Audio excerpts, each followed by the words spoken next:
Happy Thursday, America. I'm Vanessa Broussard coming to you live from the Right Side Broadcasting Network studio. We have a busy day today in Texas as President Donald Trump visits the southern border in Eagle Pass. That's about 2 hours southwest of San Antonio. Now, on this same day, Joe Biden is also visiting the border, making the announcement of his visit after President Trump.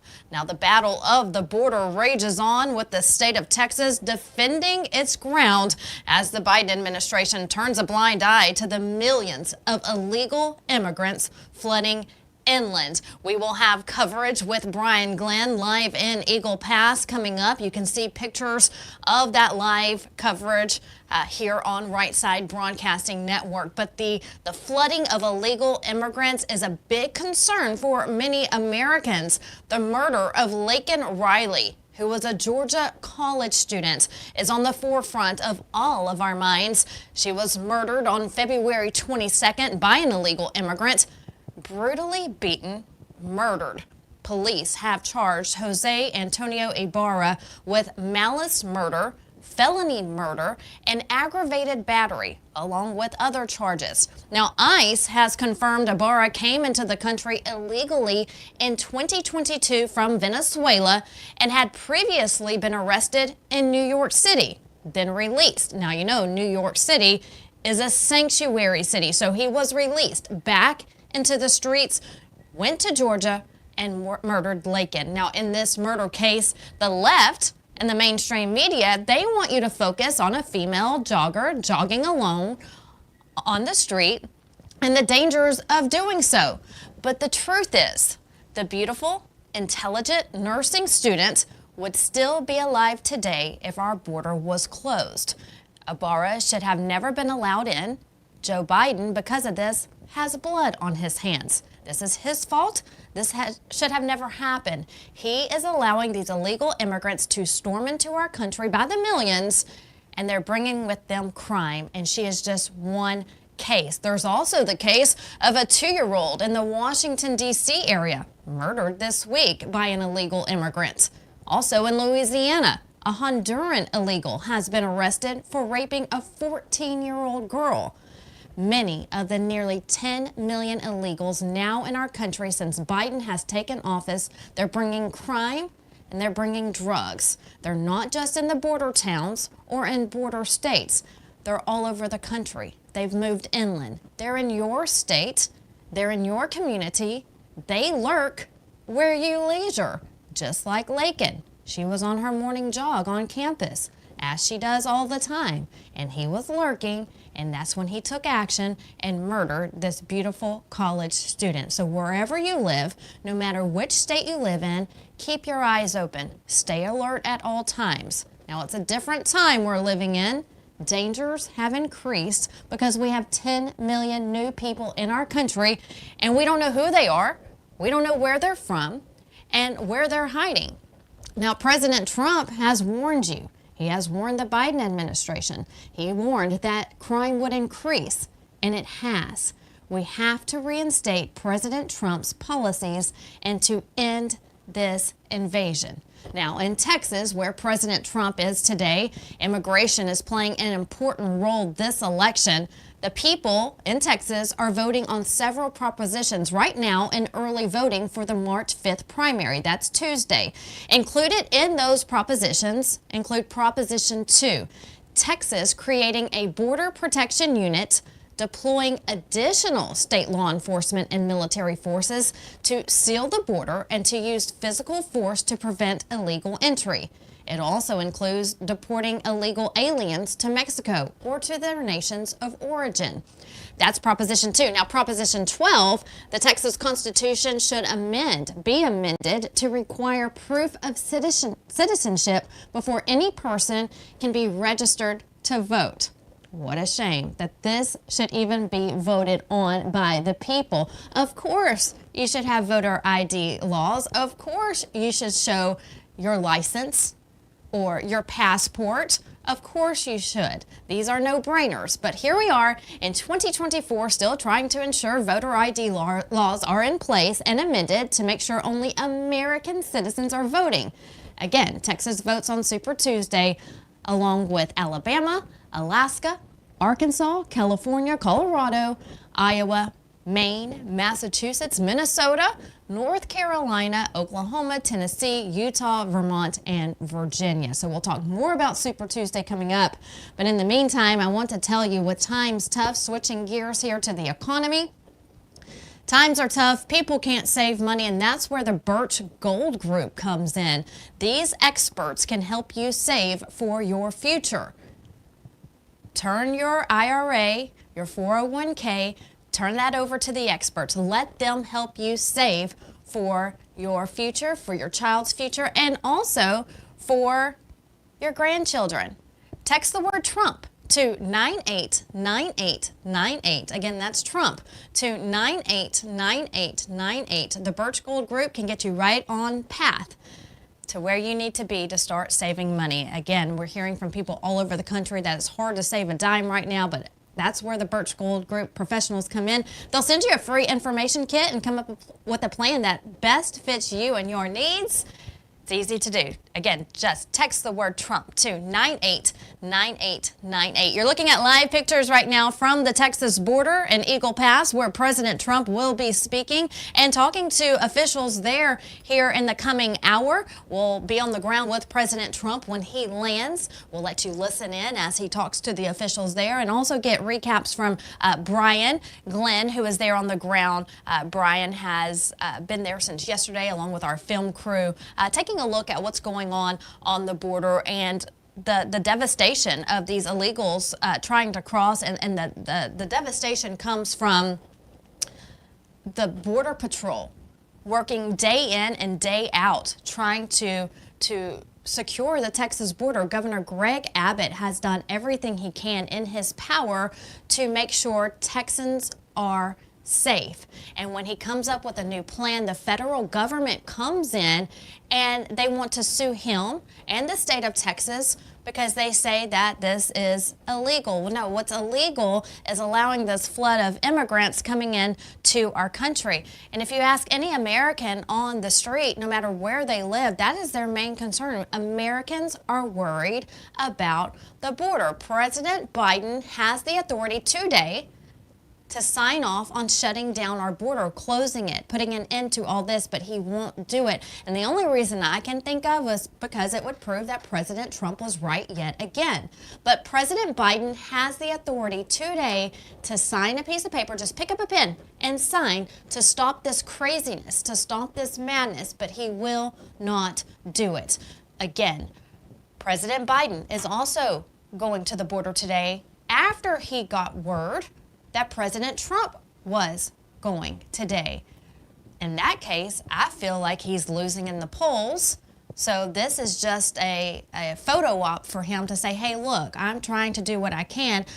But make note, he's going after President Trump announced he was going, and he's losing in the polls. So all this is just a photo op for his campaign, for people to think, oh, well, he's trying. He's not. Again, you're looking at pictures from the border right now as we await Brian Glenn.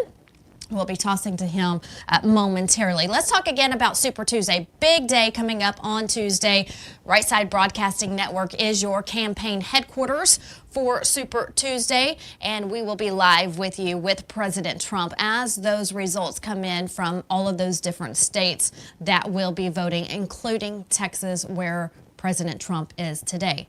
Looking at the numbers, 874 delegates are up for grabs on Super Tuesday, 874 on Tuesday alone. Now, right now, President Trump has earned 119 delegates and Nikki Haley just 22. 1,215 delegates are needed to win the nomination. But with it not being a close contest at all, there are calls for Nikki Haley to drop out of this race. Everyone else has, but she refuses to do so. Why not? Why won't she? We just don't know. We have asked top political advisors. We have asked campaign.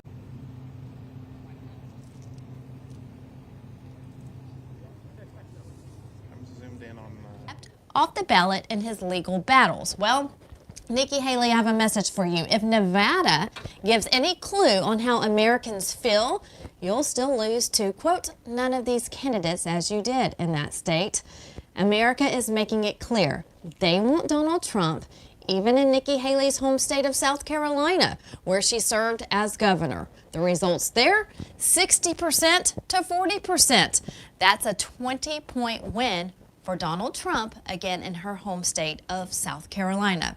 President Trump has won Iowa, Nevada, New Hampshire, Michigan, South Carolina, and the U.S. Virgin Islands. She hasn't won one state. Now here in Texas, looking good in the polls for President Trump, Governor Greg Abbott and Attorney General Ken Paxton have both endorsed President Trump. Now as Texas fights to protect its land, let's take a look at what's going on in California. Governor Newsom giving free health care to illegal immigrants and free housing. So how is that fair? If you're a resident in California and you're watching right now, we want to hear from you in the chats. You are working hard to pay for your mortgage or your rent. We know how high it is in California, or your gas, or just the cost of living alone. Some of you are working 2-3 jobs just to make ends meet. Some of you are living in a one-bedroom apartment that's so expensive that your 1 or 2 jobs don't even pay for rent, so you're having to find 1 or 2 or 3 roommates for a one-bedroom apartment. I know this because I know people who are doing it. But your governor is giving free passes to the illegal immigrants who are coming over the border. Again, free housing, free food, free health care. Also, in New York City, it's going on there.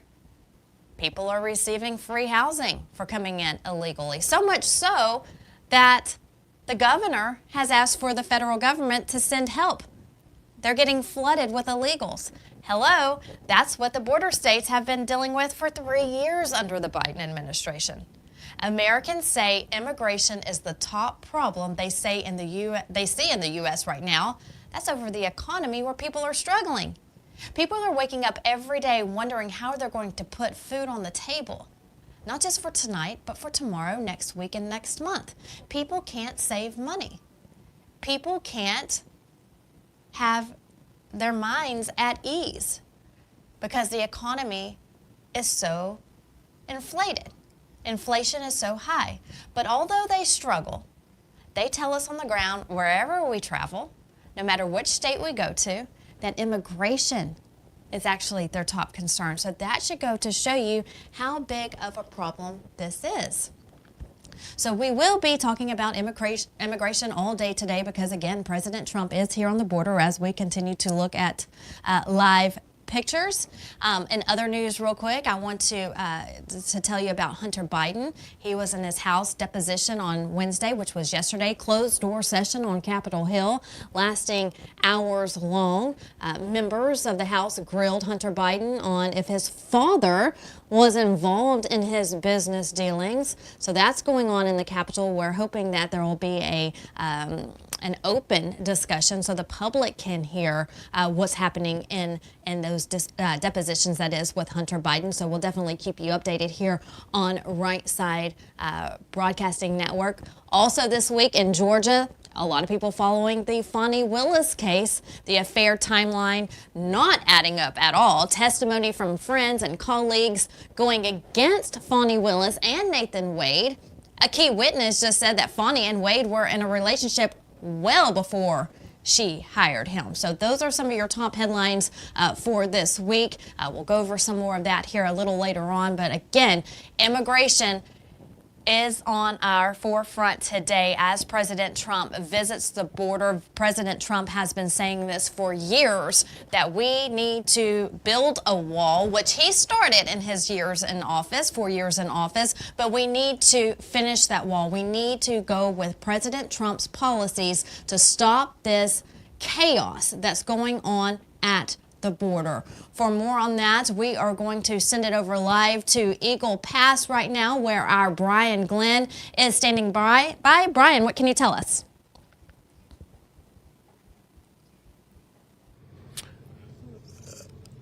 Thanks, Vanessa. You're taking a look at right now. We're live here in Eagle Pass at Shelby Park. You're taking a look at where the U.S. and the Mexico meet. You got this nice wall in place along the river here, and as you kind of can see going along the river, a fencing system that has been put up as well with some wire going across that. We'll show all of this as we continue to have dual coverage today with President Trump. Just moments ago, about 10 minutes ago, landed and should be here at this facility at about 2 o'clock or so. We should anticipate him rolling up here, but it's a different scene here, and as you can see, it's the presence of the state's response to what is going on in our country right now, this border crisis. You can clearly see the response to that. Not only do we have a buoy system that has been set up along portions of the river, and of course it was just, there have been huge discussions and debates on whether or not that is allowed and whether or not the state of Texas could, and Governor Abbott could have those buoys deployed.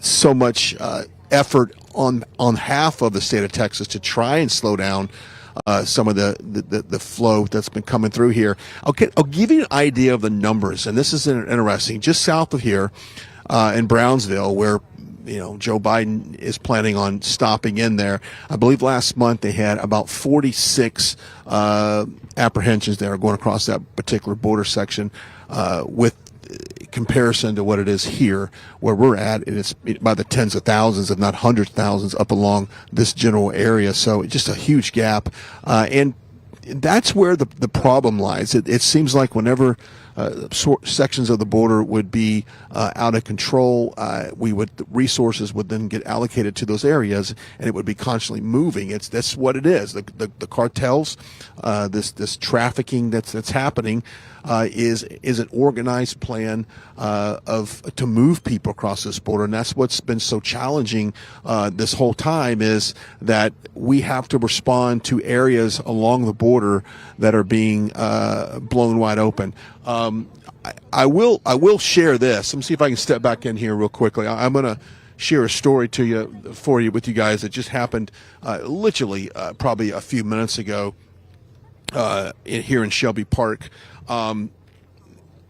Daily, it seems like they discover bodies along the river here, and these are people that are simply trying to come across. Now, we've had a lot of rain here in Texas in the last month or so. The river, they've had some adjustments with the dam, so the water level here along this portion of the river is high. So normally, from what I've been told, the level here would be anywhere from waist, knee high, waist high. So there's parts that may get a little deeper, but for the most part, this section is very crossable on a normal day. Well, here recently we haven't had any normal river levels. It's extremely high.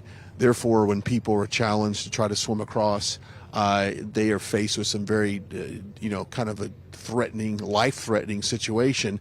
And just moments ago, that's exactly what we were able to witness. Looks like a wife and her husband attempted to cross somewhere along here. Now, keep in mind, with the flow of this river, when they find somebody here, a body, which they just found yesterday as well, you can go to Doug Mills on X and go to his account, and you'll see that picture of what they discovered. But due to the currents, they might have been, maybe 10 miles up the road, and we would eventually end up on the side of the river here. That's how swift the river is moving. So apparently a couple got separated. The wife was able to make it to the side of the river here, but unfortunately her husband is missing as of now. And just in the last 15-20 minutes or so, we've seen numerous boats be deployed into the water. These airboats, they go up and down the river. They're able to go in some shallow depth as well as obviously deep water, looking for this missing person. Now, and to see that, and to see the emotion that's involved in this situation, when family members are separated like that, it really reminds you that this has been going on here along our southern border for years now, ever since the Biden administration has come in. So this is a terrorizing situation on the border, and it breaks your heart because a lot of these people obviously want to come here for a better life, and of course this with the open policy of just basically not remain in Mexico, but everyone's invited in with these failed Biden policies. People are encouraged to do that. Now, what's really interesting is Shelby Park now is probably the most secure place in the country, right? As of, you got state law, the sound you're hearing is an airboat that's taking off, by the way. You've got state resources here, you got federal resources here. Like, there's a lot of military-like presence here at this park.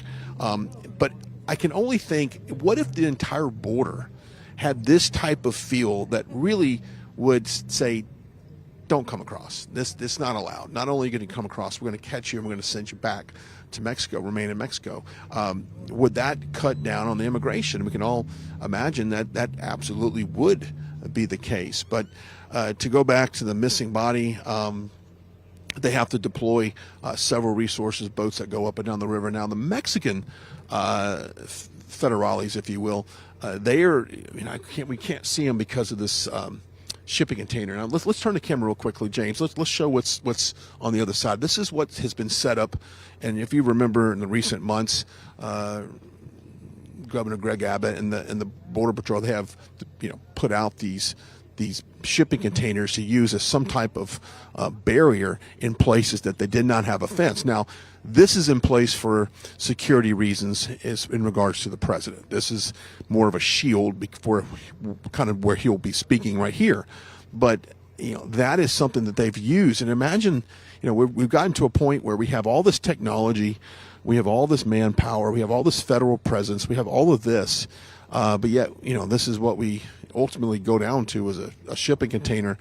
And it all goes down to policies, and we've talked about that before. And I know Vanessa had said that in the open, that as soon as the Biden administration took over, everything changed. Everything completely changed. And I was along the border shortly after the Biden administration took over, and I walked under construction sites that were plowed for the wall.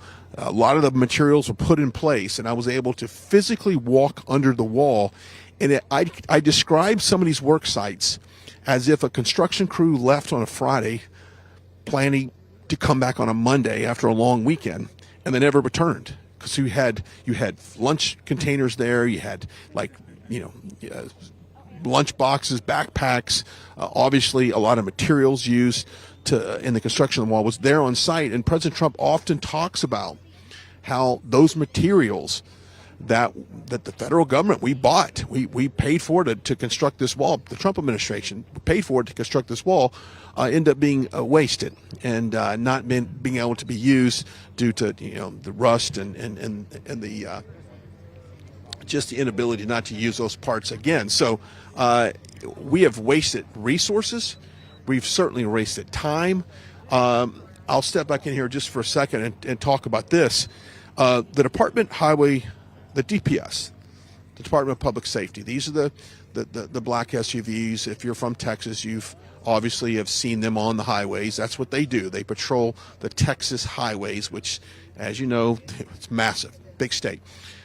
Because of the crisis here along the border, we've had to take those resources that from the highway that normally patrolling speed, maybe looking for certain cars, we've able to have to pull those back to the border to places like Shelby Park. So that leaves the highways not as patrolled as they normally would be. So those resources being allocated down here has really put other Texans at risk for not only reckless driving, but also to not look for suspects that might be searching for it from another case. So all resources have come together, and obviously Shelby Park has been a big part of that whole thing. We'll get into much more of what we can see today, but I do want to talk about this one great book, freetrumpbook.com. Now, I've often said this, your kids will not learn about the accomplishments of President Trump in school. They're not going to learn about it online. They're not going to read about it or watch it on the University of TikTok or the College of Instagram. It's just not going to happen. But this book will lay out the accomplishments of President Trump in a way that your kid can read and watch and understand. So go check it out, freetrumpbook.com. There's a slight shipping and handling fee for that. But hey, what a great thing to add to your school, your church, your community center. Give it to your kid, your grandkid. Just what a terrific publication this is. freetrumpbook.com. The information for that is on your screen. Go check it out right now. And that is the way we fight this misinformation on the accomplishments of President Trump. And those folks here in South Texas and along the Texas border and along the Arizona border and parts of California and really all over the country are seeing the effects of when the Trump administration, the Trump policies are not in place. They're not enforced. And it's really interesting because, you know, I was talking to Officer Oliveras with the Texas Department of Public Safety before we came on. And I said, look, you know, 4 years ago on the campaign trail, 2020, border was an issue. Nevertheless, without a doubt, it was an issue. Might have been a top 5 issue for a lot of Americans because, you know, it needed to be cleaned up, obviously secured. Fast forward, the election of 2024. Securing the border is the number one issue that I personally hear on a weekly basis, and I probably doubt there's anybody in this industry that talks to more voters from the base than I do. And I'm telling you right now, the border is the number one issue across America because it does affect everyone.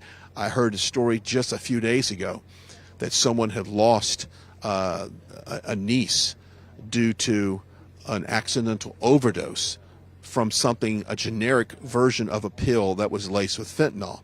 A lot of these overdoses aren't just from some drug addict; they're from people who bought generic forms of a Xanax or something to that effect.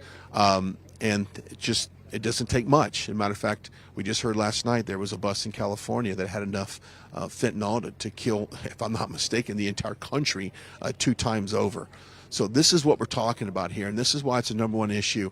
And if you want to, and I really wish we can kind of guide you through the local cities here, because you will see the amount of people on the streets. You'll see the amount of people that are just walking around. I mean, yesterday we saw 3 or 4 individuals in a very remote stretch of highway that one to look like he had no shoes on, the other had a backpack, and that's it. And they were walking just in the middle of nowhere in between San Antonio and where we're at right now.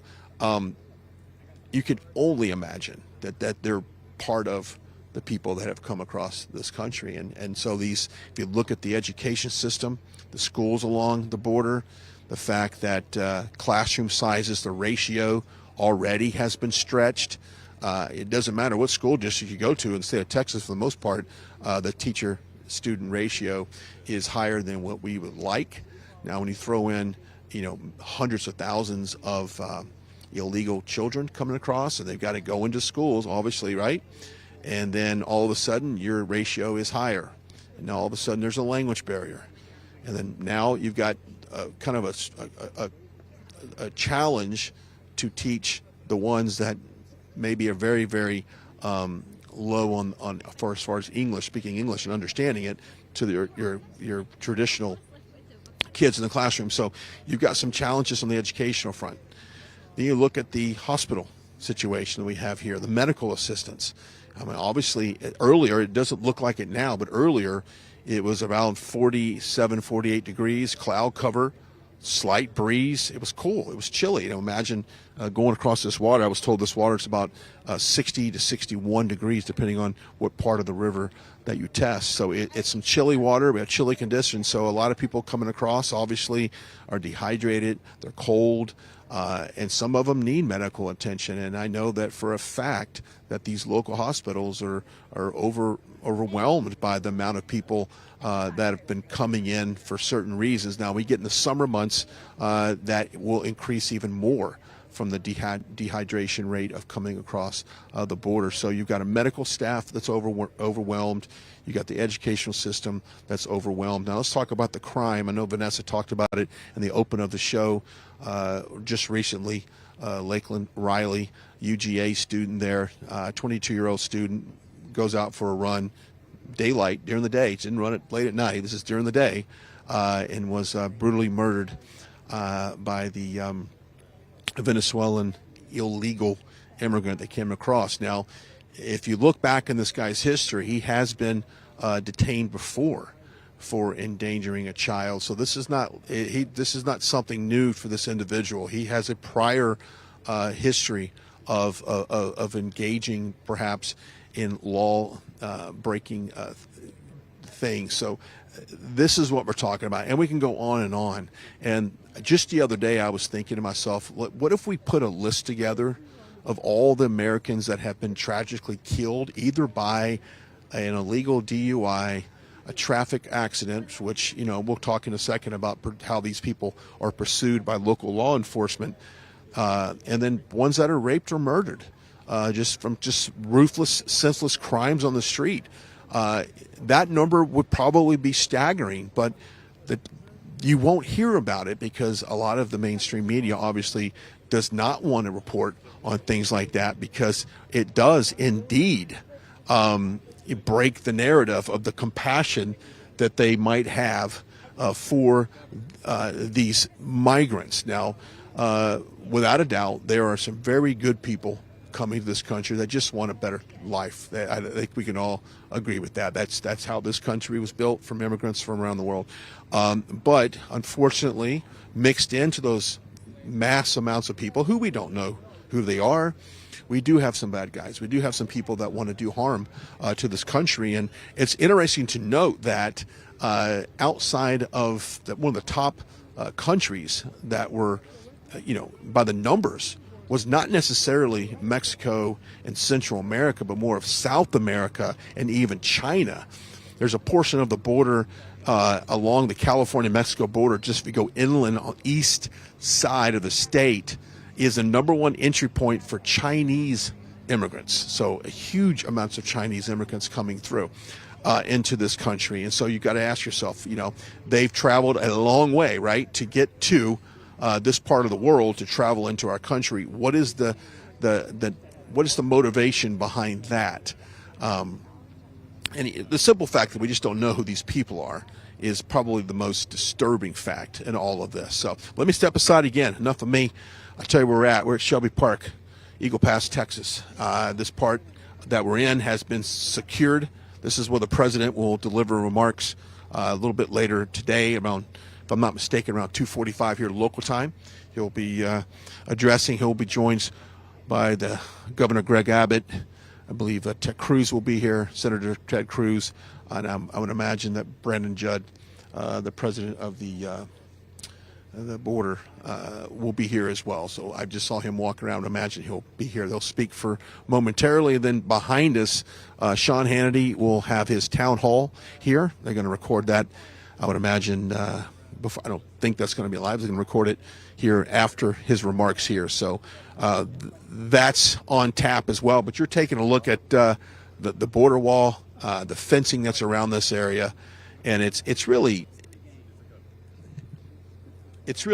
amazing to see the resources that have been deployed to stop all of this mass immigration. But it still comes, and like we said at the top of the show, we want to report a tragedy here today. They're still looking for a missing body that the person is presumed to have drowned somewhere along this stretch of the river. The wife is safe on this side, but tragically they cannot find her husband. So we might have an update when we come back from that. But that's the scene here in Eagle Pass, Texas, at Shelby Park. President Trump's scheduled to speak at 2:45. He is en route to us right now. And I know that we have Vanessa in the studio that we'll toss to her to give us a little bit more updates on everything. So, Vanessa, that's my report here. I'll send it back to you in the studio. We'll see you here in a little bit. Welcome back to the Right Side Broadcasting Network studio. I'm Vanessa Broussard. So happy to be here with you today as we await President Trump visiting the southern border in Eagle Pass, Texas. That is at the forefront of everyone's minds because Texas has been hit hard with illegal immigration, and Texas Governor Greg Abbott and his staff has been doing what they can to maintain control at the border with the Border Patrol and just any Texas military official that they can send down there to help secure the border. Governor Abbott's doing a great job of doing just that. However, he's getting kickback from the Biden administration and the federal government for protecting the border. When he tries to install razor wire, he's hit with a lawsuit telling him that he has to take it down. But Governor Abbott does not back down. He put more razor wire up. He says, my people come first. We're going to protect this great state of Texas, and he's doing just that. So a lot going on in Texas today as we await, again, President Trump to arrive there in Eagle Pass. Quick side note here. It is tax season coming up. I'm sure you've received your taxes in the mail. It's time to write those checks and send them in, and you probably have to get all of your finances in order from the last year, and it can be a struggle, but don't let it be. You can contact Tax Network USA. Those experts can do the work for you, so you don't have to do it at all. Tax Network USA, with over 14 years of experience, these experts and these pros can get you in order for taxes, whether it's taxes for this year, last year, or even if you have to pay back taxes, they can definitely help you out. They are actually licensed in all 50 states. So no matter where you live, Tax Network USA has professionals ready to serve you in all 50 states. Again, they are licensed everywhere. The clock is ticking. Don't wait. Get with them today. The IRS is upping its game, so make sure you let the professionals handle the work for you. Call that number on your screen. It's a 1-800 number. That's 1-800-357-1415. Again, that's 1-800-357-1415. Or you can go to tnusa.com/RSBN. That's our call letters. tnusa.com/RSBN. Again, don't let tax issues keep you up at night. Let the experts handle it for you over at Tax Network USA. Do not let the IRS take advantage of you. Get ahead of the game, and you can do that right now with Tax Network USA. Give you the information one more time. It's on your screen. That 1-800 number is 1-800-357-1415. Or you can go to tnusa.com/RSBN. All right, as we wait for President Trump, let's take a look at some of the polls that we've seen here today. A new Howard University poll shows that black voters are turning away from Joe Biden. Also, a University of Oregon poll shows that Joe Biden is struggling with young voters. The Trump campaign touting that Trump's record of success appeals to all Americans, that Bidenomics is making life unaffordable, and saying his open border is making communities more dangerous. We'll talk more about the open border and some numbers I just received here momentarily, but in the meantime, we want you to join the conversation. I always have a great time talking to the viewers during a broadcast, so join the conversation with me. I would love to talk to you. You can message us. Join the chats. We'll read off some of your comments here later in the broadcast as they're sent to me. You can also follow us on rsbnetwork.com. That's our website. Watching us from Rumble. If you're watching, hello. Go to Locals as well while you're on Rumble. YouTube, X, formerly known as Twitter, Instagram, and Facebook. Sign up also for our newsletter on our website. So all of that can be found on social media. To follow us, join the conversation, and we'll see some of your comments here later in the broadcast. But it's great. Last week we were in Washington, D.C. meeting and seeing some of the top conservatives from all over the country for CPAC. If you don't know much about CPAC, it's a wonderful conservative organization, probably the biggest in the nation. That was last week. Many of you have reached out since then. I encourage you to do so as well. So I gave you all of the information for RSBN, but here's mine. You can go to my Truth Social pages, my X page, or my Instagram page. Just search my name, Vanessa Broussard. Again, met so many wonderful people at CPAC in Washington, D.C. last week. I would love to connect with you as well. Go follow me on social media and let's have a conversation about what's going on in our economy, what's going on in our nation, and how we can get President Trump elected in November. All right, a quick programming note. We'll be in North Carolina on Saturday. Brian Glenn and Scott Del Falco will be there. Also, we'll be in Virginia on Saturday. I'll be there with Matthew Alvarez in Richmond, Virginia for a Get Out the Vote rally with President Trump. So that's all coming up this weekend. Make sure you have Right Side Broadcasting Network, our notifications turned on so you can see those broadcasts as soon as we begin. Then on Tuesday of next week, that's Super Tuesday, a very important day, we'll have team coverage as the results come in with President Trump, so stay connected with Right Side Broadcasting Network. So that's a quick look of our upcoming days and where we'll be and some of the programming you can watch. All right, again, back to the border. Big day as the crisis at the border escalates.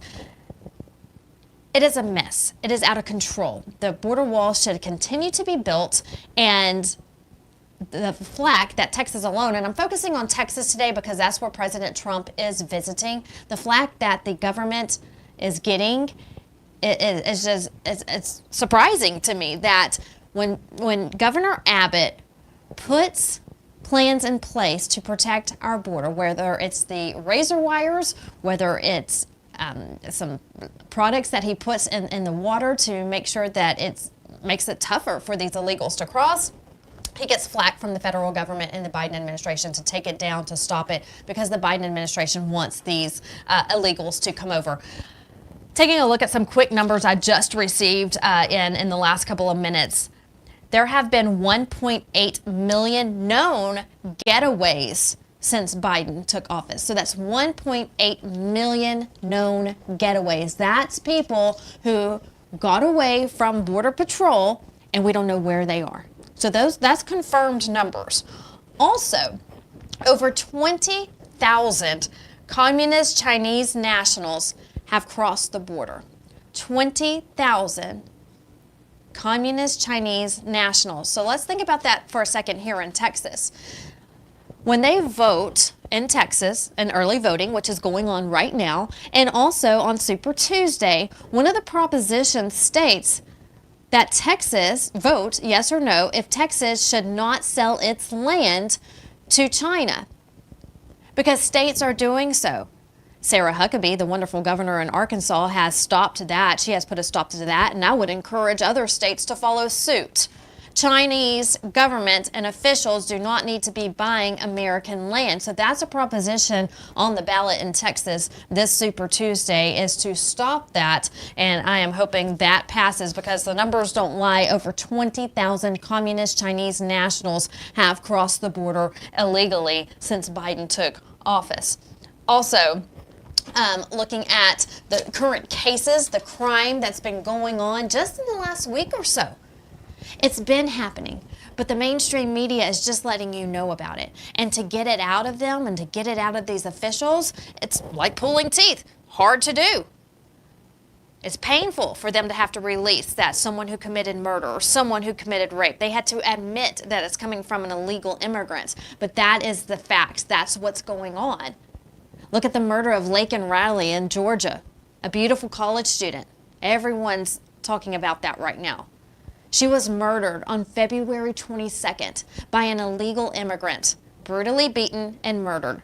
Police have charged Jose Antonio Ibarra with malice murder, felony murder, aggravated battery, along with other charges. ICE has confirmed that Ibarra came into the country illegally in 2022 from Venezuela. He had previously been arrested in New York City, then released. New York City, a sanctuary city, released him into the streets. He went to Georgia and murdered this beautiful college student who was out for a morning jog. He should have never been released from New York City, and should have never been released into the country. But that's Biden's fault. That's just one case. And there are dozens, and it's going to continue as long as our border is open. With that being said, I'm going to toss it back over to Brian Glenn, who is live on the border in Eagle Pass. Brian? Back here at Eagle Pass, Shelby Park is where we're at, Shelby Park, waiting for President Trump to make his arrival. A quick check of the time here. It's about 1:45. I see him arriving here on time from what I've been told, which is nice. So we can go ahead and get going with that. I try to get any kind of update on a potential missing persons in this area. I have not gotten an update since the last time I reported it, but we did report 2 people, one making it across, being rescued by Border Patrol here on this side of the river. Her partner, presumed husband, is still missing. So that is tragically unwound, literally, as we were standing here about to go live. So as you can see, heavy military presence here at Shelby Park, as you would expect, with President Trump just on his way here. They have put these big shipping barriers as well in place to kind of block from the access visually from the Mexico side. So that is in place, and you probably show that here in just a second. You've got obviously a lot of personnel on the ground. Texas Department of Highway Safety, DPS is here, Border Patrol, might even have some state police that are here as well. So it's got a very safe, almost like a military presence to this area, but that is what you would expect when you have the president coming here to Eagle Pass. Now, the reason why he's here, obviously, is because of the reckless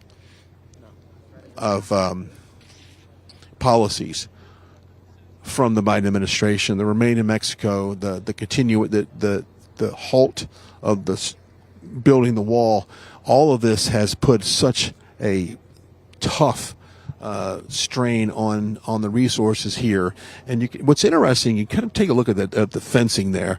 That was just recently, from what I understand, put up as some type of an additional barrier here along the river. Now you've got some wire up. It's not necessarily razor wire in certain portions. It's a different type of wire, especially along the bank. When you see the video of them trying to get out of the water, and they'll put their clothes over the wire to come across. That is not far from here, but that's not here where we are. But nevertheless, some of that barbed wire you're probably seeing down there is actual razor barbed wire on that, or razor wire, I should say.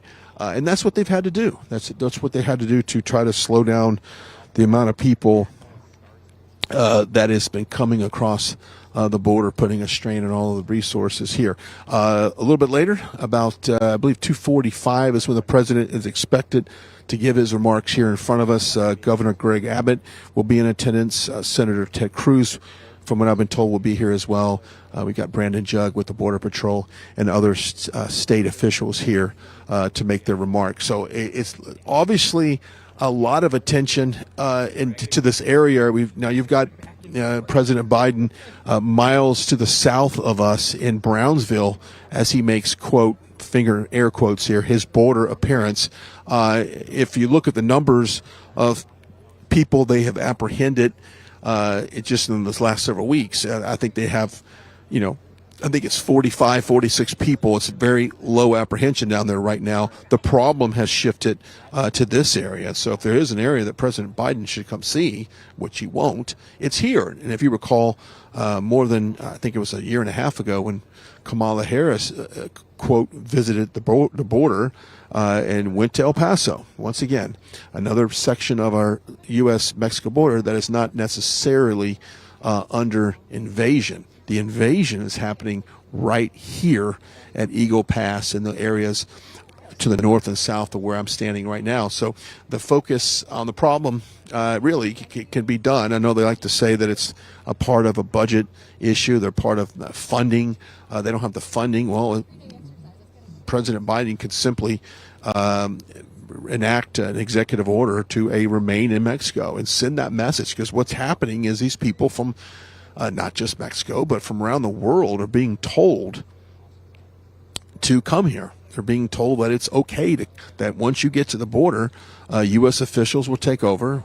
We'll give you some clothes. We'll give you some shelter. We'll give you a bottle of water. We'll even give you, depending on what state you're going, we'll give you even a debit card that's preloaded with money so that you can make your transition into this country. And that's what they've been told. That's why they come here. Now, obviously, people are making drug cartels, the human traffickers are making billions in this business, and the U.S. government has just so easily set up for them. So, when you look at where the problems extend, it goes much further. If you go up in the city of Chicago, New York, and the other major metropolitan areas, you've seen the fact that there people are living on the streets. People don't have the ability to, the cities can't manage with the influx that's coming in. We'll talk a little bit more about that in just a second. Let's talk about our friends over at the Wellness Company, this contagion kit, election fraud, a pandemic, a border crisis, and everything in between. 2020 was a year that no one will forget, and 2024 is shaping up to be probably about the same. Biden's non-existent border policies are producing this contagions that we have not seen for decades. The 2.5 million recorded migrant encounters at the U.S.-Mexico border in 2023 represent an overall high, and it's only getting worse. These illegal immigrants are coming in from all over the country with they have terrible health care standards, which is driving the resurgence in the disease here. So be prepared. Our friends over at the Wellness Kit have this great contagion kit that they want to provide for you and your family. The information for that is on your screen. And I'm just going to say right now, if there's anything that you can do to help protect you and your family, that's what you need to get. This Wellness Contagion Kit will do that. Information for that is on your screen. Very important that you pick that up for your family. Keep one at the office. Keep that one in your car, your home, wherever the case may be. You guys want some water? All right, as we continue our coverage here at Shelby Park, just trying to work out some logistics. I know that at one point we are going to break our camera away to get in position, so when President Trump makes his arrival here, we can have that. He's going to briefly tour the area with officials here along the river. We'll have that video for you as well. And then obviously he will give some brief remarks here with some others here in front of us at Shelby Park. But, the broader picture, the country's watching, the world is watching what is happening in this election. It's really interesting as we talk to people, not only, people at rallies that say the border is the number one issue and for national security. The world looks at what's going on right now. And if you look at the way other countries have patrolled their border, it really is impressive. I mean, there's a zero tolerance in a lot of border entries over in Europe, and that like it should. I mean, that we don't have a country if we don't have a secure border, and we're allowing criminals and drug cartels alike to come in this country and ruin our communities. And if we're not trying to fight the immigration problem that we have here, we've got the inflation that's happening, and we haven't talked about Bidenomics yet, but we can talk a little bit about that right now. As far as the cost of living for so many people, it has been outrageous. And we've seen the price of food, electricity, fuel, obviously gasoline, rents, mortgages, everything has gone up so much since the Biden administration has taken over. And once, part of that, and President Trump often talks about this in his speeches, is that, President Biden, once he got in, he could just go to the beach. Everything was in place. The economic policy was in place. The foreign policy, there was no foreign wars. There was no things he had to get into or try to de-escalate. The time for that was already taken care of with President Trump, and I think that's something that this Biden administration has just caused crisis after crisis after crisis. And so if the border issues are not affecting America, then we have obviously an economic challenge for the inflation that we have.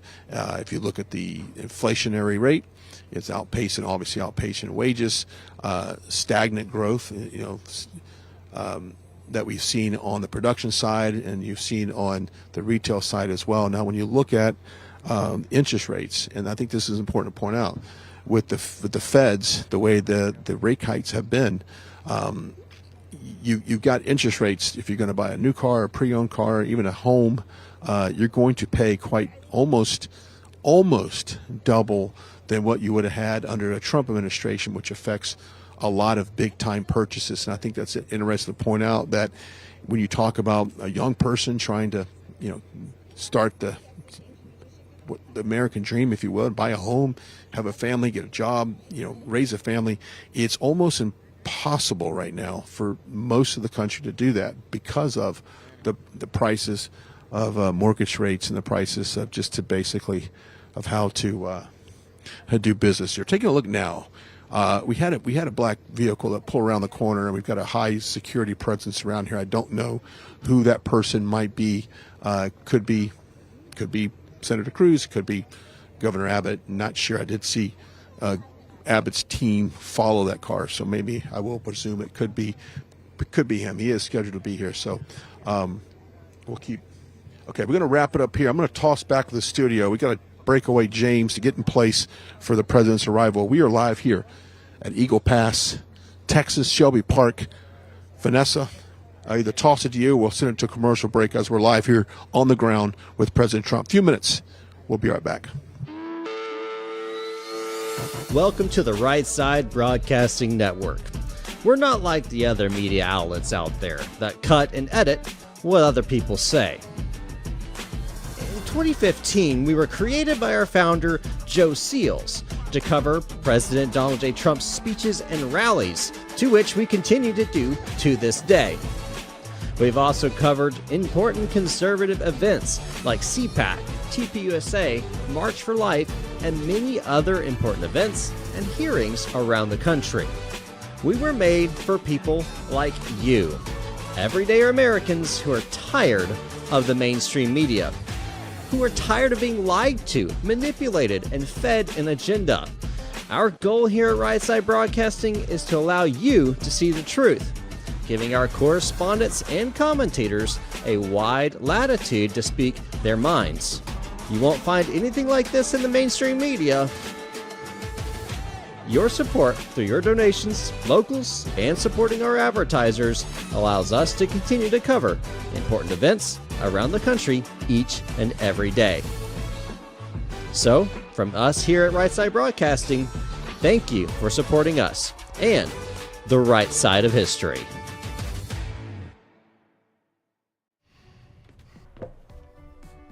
Looks like you've been sleeping well. Megan, he's back. The My Pillow guy. And you're looking good. Still feeling good. Well, just when you thought it couldn't get any better, we've got the best pillow ever, My Pillow 2.0.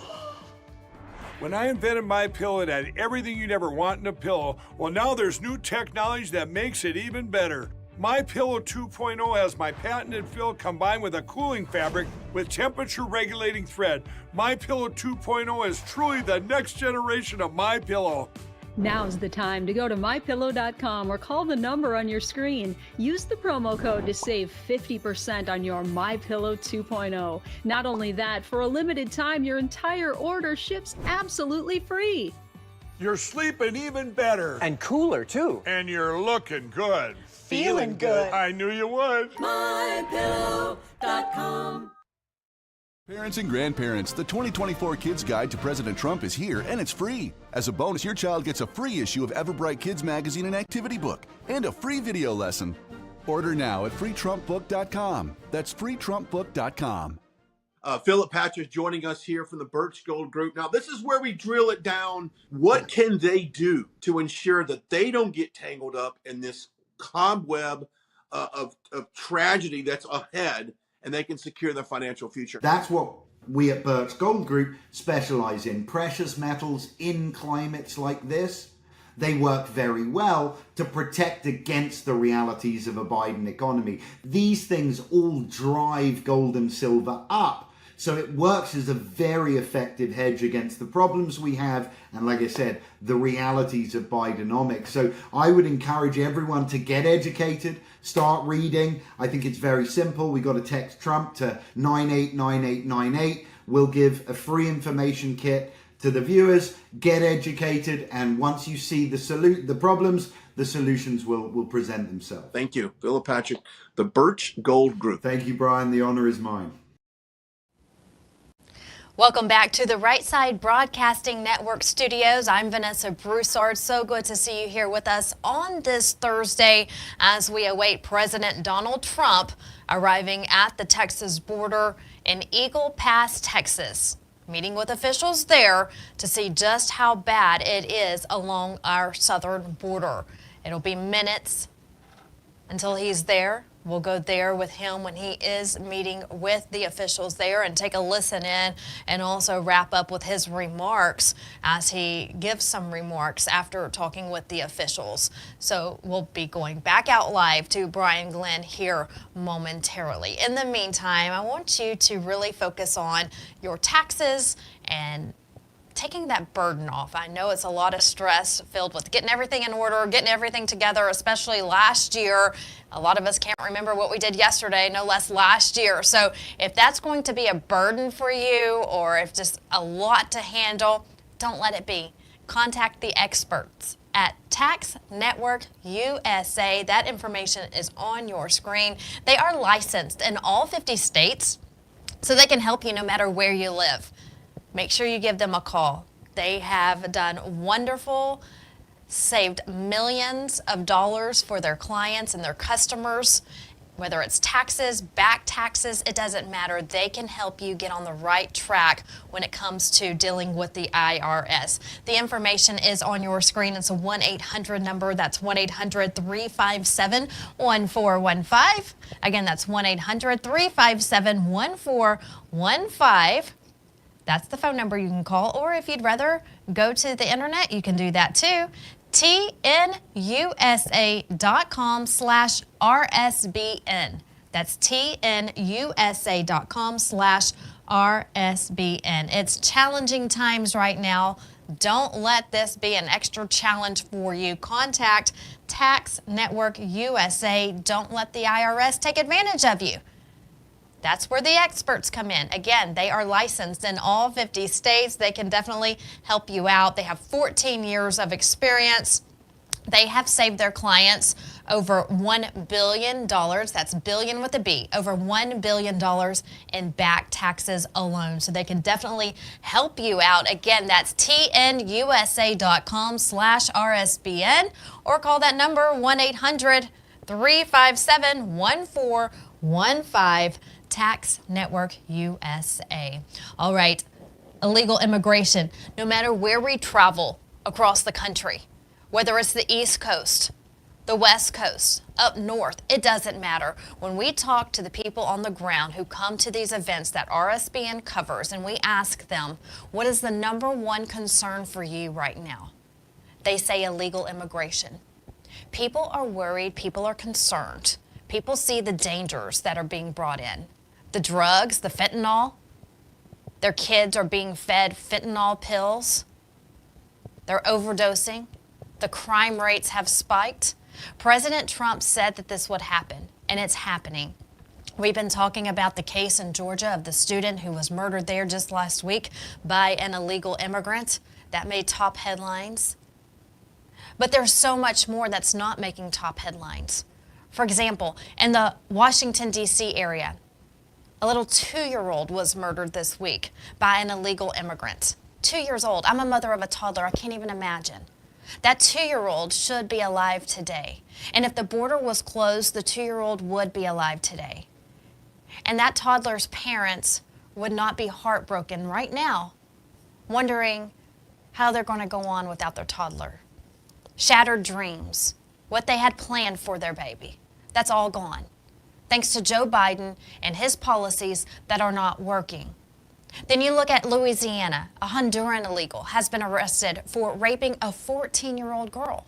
That's Louisiana. It borders Texas. They're seeing it too. A teenage girl, just 14 years old, raped by an illegal immigrant. Many of the nearly 10 million illegals in our country are bringing crime. Again, they're bringing drugs. They're not just in the border towns anymore, in these border states. Because before, years ago, you heard more about this in the border states. Border states were getting flooded with illegal immigrants. But now it's everywhere. We talked about Georgia. We talked about D.C. We talked about Louisiana. It's everywhere. They're in your state. They're in your neighborhood. They're lurking. They're around. They're watching you. Keep your eyes open. Stay alert at all times. I'm telling you, this is a different time that we're living in. The dangers have increased, whether it's crime on the streets, whether it's drugs in our schools. Police officers, our military, like the ones at the border, are doing the best they can. But when the federal government turns a blind eye, there's not much more that they can do. And this is all because of Joe Biden. When President Trump announced that he was visiting the Texas border today, Joe Biden decided, oh, well, I must visit as well. So he's down there today as well. And it's not because he cares, because if he cared, he would sign off on closing the border. He can do that right now. He can sign off, grab a pen and a piece of paper and sign off and close that border right now. But he refuses to do so. So when President Trump announced that he was visiting the border today, Joe Biden says, okay, well, I need to visit too.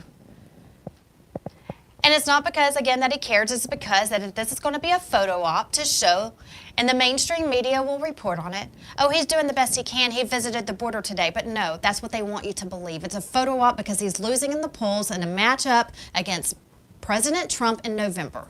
So now he's got to make that same effort that President Trump is doing and follow along in his footsteps and go down to the border today as well. So don't listen to what the mainstream media is telling you because it's all lies. It's all fake. He's doing it on purpose to make it look like he cares, for the mainstream media to plaster it on headlines. Joe Biden visits the border, and for him to maybe get some poll numbers up for November. But it's all fake. Because again, the truth is, which you'll hear right here on Right Side Broadcasting Network, we tell the truth. The truth of the matter is he could close that border today. He could have done it yesterday. He could have done it last year. He could have kept it closed when he was signed into office, but he didn't. He is the reason these illegal immigrants are coming over, him and Mayorkas. And he is the reason that people are getting murdered in the streets. A 2-year-old, a college student in Georgia, a 14-year-old girl in Louisiana being raped. It's his fault. More coverage on the border coming up here throughout the day on Right Side Broadcasting Network as we await President Trump to visit with officials on the ground there in Eagle Pass, Texas. Our Brian Glenn is there live, and we'll wait for them as we also wait for President Trump. In the meantime, President Trump has wonderful doctors. He had them in office when he was at the White House, and he continues to have them now. And these doctors have come up with a plan that can help Americans. And it really started around COVID-19. So when it was a struggle to maybe get into your doctor's office and the whole world shut down, they came up with this medical emergency kit. It's a kit to help you be prepared in case anything happens in the future. We just don't know. And with November coming, we have to be prepared for anything because we know the left throws curveballs and they'll do anything they can to keep us away from the polls, to shut the polls down, or maybe keeping Trump off the ballot like they're trying to do. So we want you to try out the Wellness Company. I have a kit at my house and I encourage you to do so as well for your house. Mine has already come in handy. 1 week after I got my kit, I had to use it for myself because of a sickness that plagued my household. So I am proof that these kits from the Wellness Company work. So Whether it's election fraud, a pandemic, a border crisis after border crisis, everything in between, get prepared in case sickness arises. These illegal immigrants are coming from countries with terrible health care, which is driving a resurgence in sicknesses and diseases being brought in. We don't know what they're bringing in. So get yourself one of these kits. Be prepared. It's a critical time. All you have to do is go to makecaregreatagain.com, makecaregreatagain.com. Grab your emergency kits right now. There's different options that you can choose from. When you type in the RSBN code, you'll receive 15% off of your purchase. So make sure you go to makecaregreatagain.com. Be prepared in case there's a crisis coming up, and this is how you can do so. Rest assured that you will have this kit in your house in case anything in an emergency, a medical emergency arises. You will have what you need there. This comes with Z-Packs, nebulizers, so you can rest easy knowing that you have those emergency medicines on hand. MakeCareGreatAgain.com. Type in the RSBN code at checkout for 15% off. Also, when it comes to a pandemic, a future pandemic, that's where MakeCareGreatAgain.com comes in. But it also is struggling times right now when it comes to the economy. People can't save money. That's where the Birch Gold Group comes in. The Birch Gold Group does a wonderful job in investing for you, turning IRAs and your 401ks into gold. They'll come up with a plan just for you. Financial experts are standing by right now. They are anticipating around 6 rate cuts from the Fed this year. And the inflation data that's coming out higher than expected. This isn't going away, they say. This is coming from the experts now. I'm reading it straight from them. It's coming from the experts. The U.S. is $34 trillion in the hole, and yet we keep printing money, which pushes the prices you pay every day even higher. So get prepared. Convert your existing IRA or 401k into a tax-sheltered IRA in gold. You don't have to pay a penny out of pocket, which is very important. You don't have to pay a penny out of pocket. So text the word Trump to 989898. Again, text the word Trump to 989898. You will receive a free information kit. A representative from the Birch Gold Group will call you, and they'll get you on the right path to saving for your future and also for your family. If you want to leave something for your kids and grandkids, this is the way to do it. Birch Gold Group, text the word Trump to 989898. Again, we're waiting on President Trump as he arrives in Eagle Pass, Texas to visit the border, talking with the officials there. Governor Greg Abbott has done a wonderful job trying to close the border the best he can with the resources that he has. He has started what's called Operation Lone Star, and that's putting all of the resources at the border to protect it without the help of the federal government, because the federal government is not sending in help. He has put up razor wire fencing. The federal government comes in and sues Governor Abbott and the state of Texas and says, that's inhumane, we have to take it down. Governor Abbott responds back and says, I'm not taking it down, I'm going to put more up. And he has done so. And if you follow Governor Abbott on X, which I encourage you to do so, that's formerly known as Twitter, just about every single day he puts a post showing how he is trying to protect our southern border in the great state of Texas. So he's continuing to fight not only the illegal immigrants and the drug cartel, but also the federal government. Speaking of, Governor Abbott is speaking right now in Eagle Pass, Texas. We are going to toss to him right now live.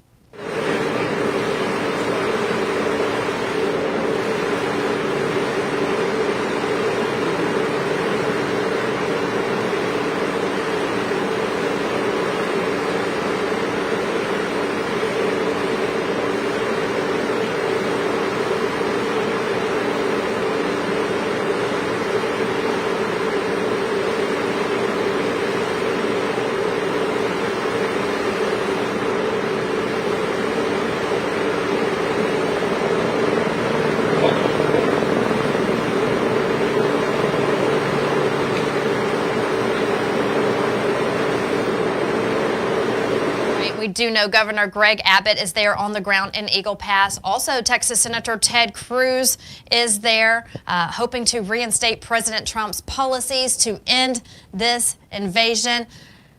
So he is getting help today from some of Texas's top leaders to help stop this invasion at the southern border. Again, we're waiting on President Trump to talk to the officials there on the ground and also speak to the public here momentarily from Eagle Pass, Texas, and we'll bring that to you live when that happens. So stay with us here on Right Side Broadcasting Network. Well, in Texas, President Trump, that's again where he is today, immigration is playing a very important, vital role in this election. The people are voting on several propositions right now. Early voting is actually taking place today, right now in Texas for Tuesday's March 5th primary. So it's the March 5th primary on Tuesday. Early voting is underway. There are multiple propositions Texans are voting on. I'm going to go over two of those with you because they do include the border. Starting with Proposition 2. Texas creating a border protection unit that would deploy additional state law enforcement and military forces to seal the border and to use physical force to prevent illegal entry. Now, it also includes deporting illegal aliens to Mexico or to their nations of origin. So what that proposition would do, if you vote yes, it would give Texas the authority to shut down the border.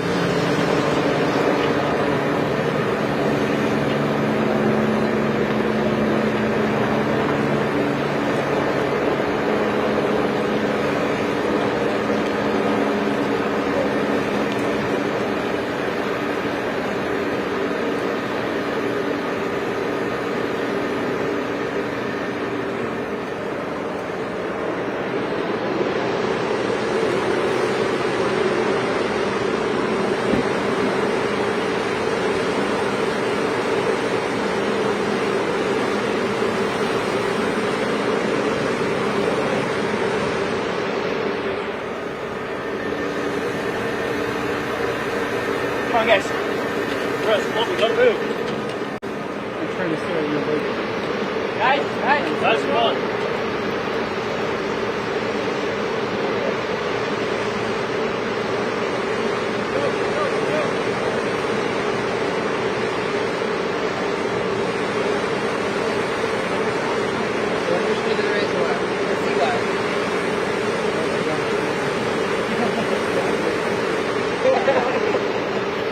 Guys, let's go.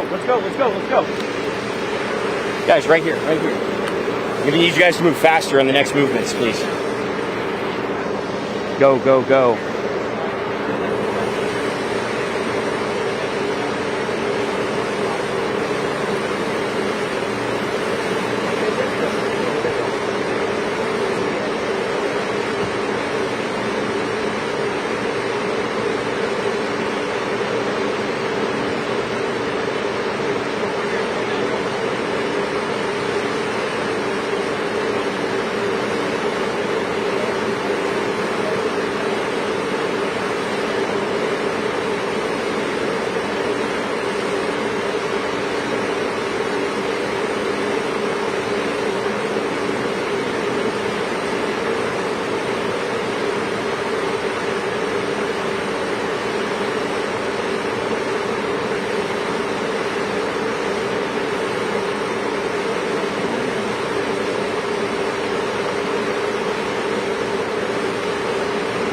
Thank you, Breck. This way. Thank you, Breck.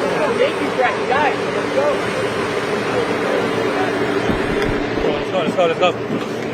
Quickly, please. Quickly. Guys.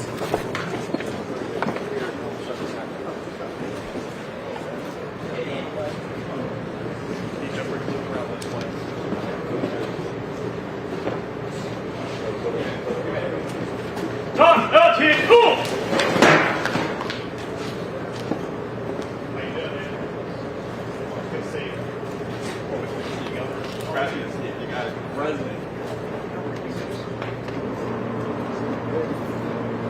Hello, everybody. Where are we going? This is our technical operations center here. This is just a we have office complex.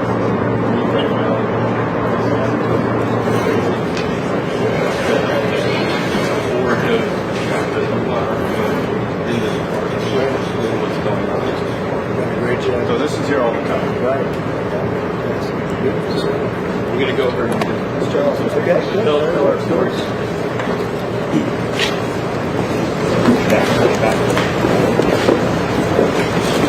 First two are live. Yeah. So, this picture really represents the federal government's utter failure in dereliction of duty to secure the border, push back the United States. We will do though our border patrol, others, but what they're being told to do and the way they're operating is really creating a perverse incentive for people to come from around the world, cross this very dangerous bit of water, and enter our shores. This is part of a multi-kind of photo complex. If you can see the photo taken before this, there was a border patrol officer here with wire cutters in his hand, and he reached, cut the wire, which is Texas state property, and allowed this to occur. So, and that was in court. How did it work out in court? So we won. We got an injunction stopping the wire cutting in the Fifth Circuit. Biden went to the Supreme Court in a 2-sentence opinion. The court didn't say anything about it. They just medicated what the Court of Appeals did and sent it back to the Court of Appeals. So we're still litigating. But we have redoubled the amount of wire that we're putting out. We're adding more wire, securing all of that as well as securing the entire property. Can I show you one thing that's kind of amazing? So look. Look at all the people coming here, illegally to cut wire. Look at right here. Right here is a port of entry. There's no reason for these people to be crossing between a port of entry. If Biden wanted to do something about it, they go to the port of entry. Remember one thing, no one drowns on a bridge. And they drown trying to come across here because Joe Biden entices them, if not forces them, to come right. So as you can see, these illegal immigrants are being, essentially, just as Governor said, an unofficial and unlawful port entry occurs every time we do these breaches. And these folks are being brought up to the park in the area we call kind of a pit, which you've seen on TV, which is over here. This is a light day, In December, 302,000 people entered our nation illegally. And that doesn't even talk about the gotaways. Like 3,000 to 4,000 people coming into the park in December being processed and mass released into the country. And as we talk about mass release, He may be talking about 15 million people. Nobody has any idea. and in mass release into the country to open door production and skilled nursing in mass release to go to New York, beat up cops on the street, in mass release to go to Louisiana and rape 14-year-old girl. Governor Abbott called me and said, we're going to put a stop to this. So, on 10 January, the governor ordered the use of his Texas National Guard military force to take control of this situation. So, on the night of 10 January, in the morning of 11 January, my order to my troops was secure the park by 6:30 a.m. And they got after it. As you can see, we had hundreds of troops here. It was really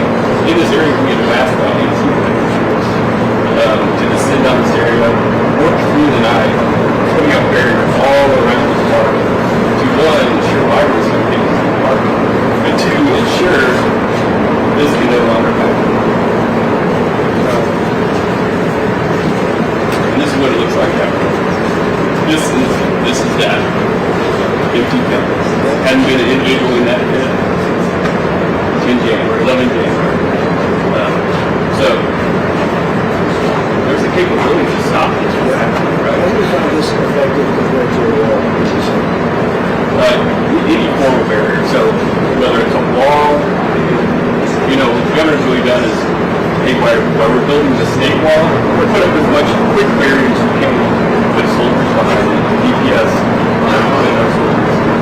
So I would say it's fast reduction.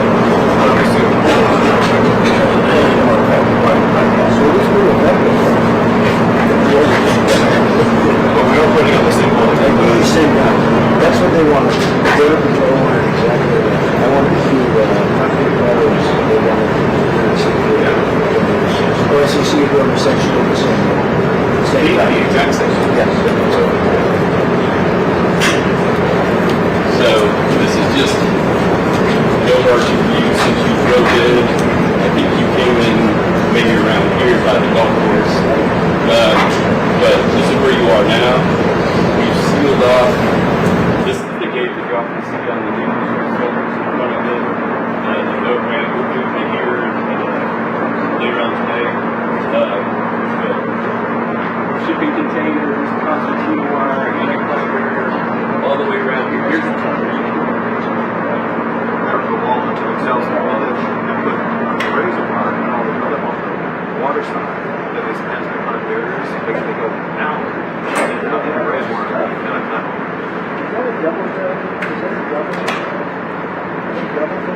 Shade system. That's it. Yes. And they can get on top of it. Even in December, they were trying to burrow under it.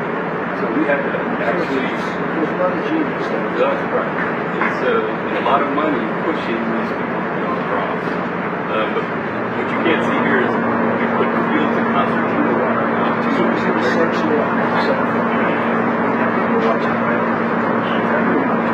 every once in a while you'll get, you know what, we have to, we're going to get somebody that pushes a binder. So, before this, there were about 3,000 to 5,000. Now there's on average about 17. So yesterday, I think the numbers were 19 people arrested by DPS. One turned back. Nobody in this park. The day before, 2 people arrested. Day before that, 2 people arrested. We're talking sometimes down to 2 to 3 weeks. And this is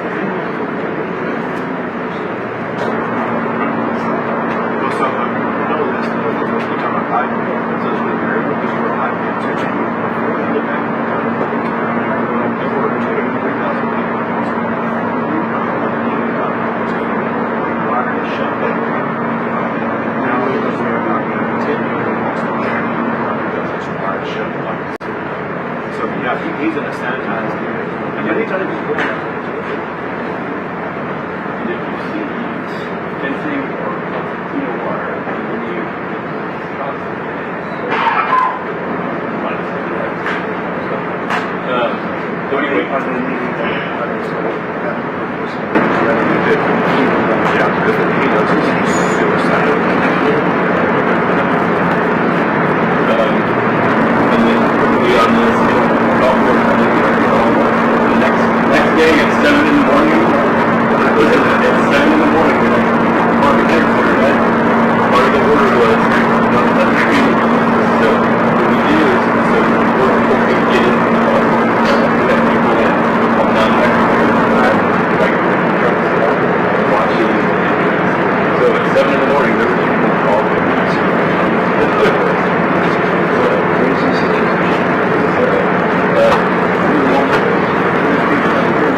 Mr. Rickhoff will go ahead and you people. To the Right Side Broadcasting Network studio, you're looking at live pictures of President Trump meeting with Governor Greg Abbott of the great state of Texas, along with some of the first responders, military, Texas National Guard there on the ground in Eagle Pass as they work to secure the border.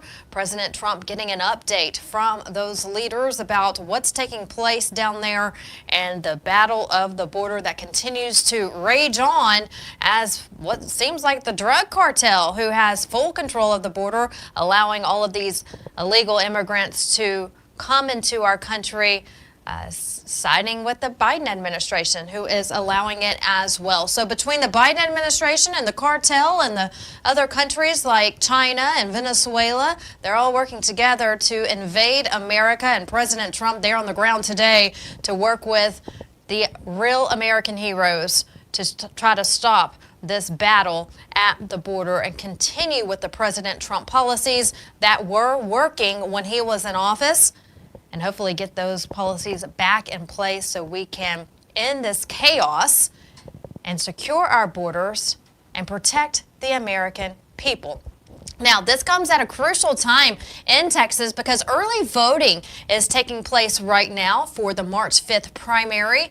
Texas votes on Super Tuesday. Now, there are a lot of other states voting as well on Super Tuesday. We have Alabama, Alaska's voting, Arkansas, California, Colorado, Iowa, Maine is voting, Massachusetts as well, Minnesota, North Carolina, Oklahoma, Tennessee, Utah, Vermont, and Virginia, all voting for Super Tuesday. Some of these states are border states like California, where Governor Newsom is allowing these immigrants to come in as well. And he is giving them free passes for health care, free passes for housing, free passes for food. But it's up to California to vote. Go early votes, go vote on Super Tuesday, so we can make sure we put an end to this in November. Now, when it comes to the primary election, 874 delegates are up for grabs on Super Tuesday. With all of the states that I just mentioned, that's the number of delegates that a candidate can receive. Right now, President Trump has earned 119 delegates and Nikki Haley just 22 delegates. Now, 1,215 delegates are needed to win the nomination to go against Joe Biden in November. But right now, Nikki Haley hasn't won a state. It's not a close contest at all. There are calls for Nikki Haley to drop out of the race, but she refuses to do so. She just keeps going on and on and on, and we don't know why. We don't know why she won't drop out. We've asked some top political advisors. I've asked campaign strategists. The only answer anyone can come with, because we don't know, only Nikki Haley knows, but the only answer that these experts can come up with is that Nikki Haley is hoping that President Trump will be kept off the ballot in his legal battles. Well, if you look at what happened in Nevada during its caucus, Nikki Haley didn't win in the primary there. So remember, there was two different elections, a primary that didn't matter and the caucus where you could earn some delegates. Well, she wasn't even on the caucus ballot, so President Trump won that one. But she was on the primary one, and she lost to none of these candidates. So even though the people went and voted during the primary in Nevada, she still lost to write-ins, none of these candidates. So America is making it clear. They don't want Nikki Haley. They want Donald Trump. Even in Nikki Haley's home state of South Carolina, where she served as governor, the results there were clear. 60% to 40%. That's a 20-point win for Donald Trump. Nikki Haley could not even win in her home state. So if she can't win in her home state, what makes Nikki Haley think that she can win across America? She will not drop out of the race. Calls for her to do so. Because what needs to happen right now, what should have happened yesterday, Nikki Haley should drop out of the race, and that way the Republican Party can form around Donald Trump and start putting its effort toward November in the head-to-head matchup against Joe Biden. That's what needs to happen. But for whatever reason, only Nikki Haley knows, she will not drop out of the race because she is wanting this to continue on and on. Looking at what President Trump has won already. He's won Iowa, he's won Nevada, New Hampshire, Michigan, South Carolina, and also the U.S. Virgin Islands. She hasn't won one state. But here in Texas, where the president is today, President Trump, the polls are looking good for him. Governor Greg Abbott, who you just saw, who is at the border with him, Attorney General Ken Paxton, they have both endorsed Trump, along with some of the state's top leaders, senators, and state reps. So as Texas protects its land, the fight to protect its land, let's take a look again at what's going on over in California. I just mentioned it. Governor Newsom giving free health care to illegal immigrants, free housing to illegal immigrants. But I want to focus on free health care. That's what really boggles my mind. You have people in the great state of California who are working 1, 2, 3 jobs, trying to afford rent and trying to afford mortgage and trying to afford gas and to put food on the table for their family and also health care for their family as well. But your governor is slapping you in the face and saying, you don't matter. These people matter. So again, along with the Biden administration, Governor Newsom is America last. Come on in, he says, from China. Come on in from Mexico. Come on in from Venezuela and all the other countries around the world. You'll come in for free. No, Governor Newsom, they need to come to California the legal way. Republicans are all about immigration, legal immigration. Come about it the right way. When you talk to legal citizens, those who came here the legal way, they're not happy what's going on. They'll ask us when we're out all over the country reporting on the ground in different communities and different states. It's not fair that we had to come here the legal way, but yet all of these illegal immigrants are coming in here for free. They get to go to any city that they want to. If you look at these reporters in the field when they're talking to these illegals waiting to come in, they ask them, where do you want to go? Oh, I want to go to Chicago. I want to go to Washington, D.C. I want to go to, name a state, Maine, North Carolina, Wisconsin. They go anywhere they want. That must be nice. Can you imagine? Just name a city that you want to take a vacation to, maybe a beautiful mountain town in Colorado, and the federal government says, oh, that's where you want to go? We'll pay for your housing, we'll pay for your food, and we'll pay for your health care. That must be nice. But the American people don't get that luxury. The illegal immigrants do. So this has to stop. We have to be America first, not America last.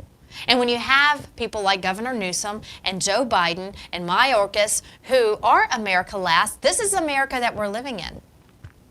In New York City, you have governors like Abbott, governors like Florida Governor Ron DeSantis, who said enough is enough. You think it's okay in these liberal states and cities? We're just going to ship them to you. So they started busing these illegal immigrants to their cities, one being New York City.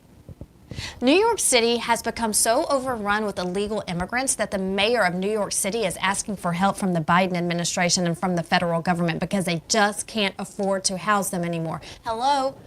This is where we have been for years, for 3 years under Joe Biden and his administration.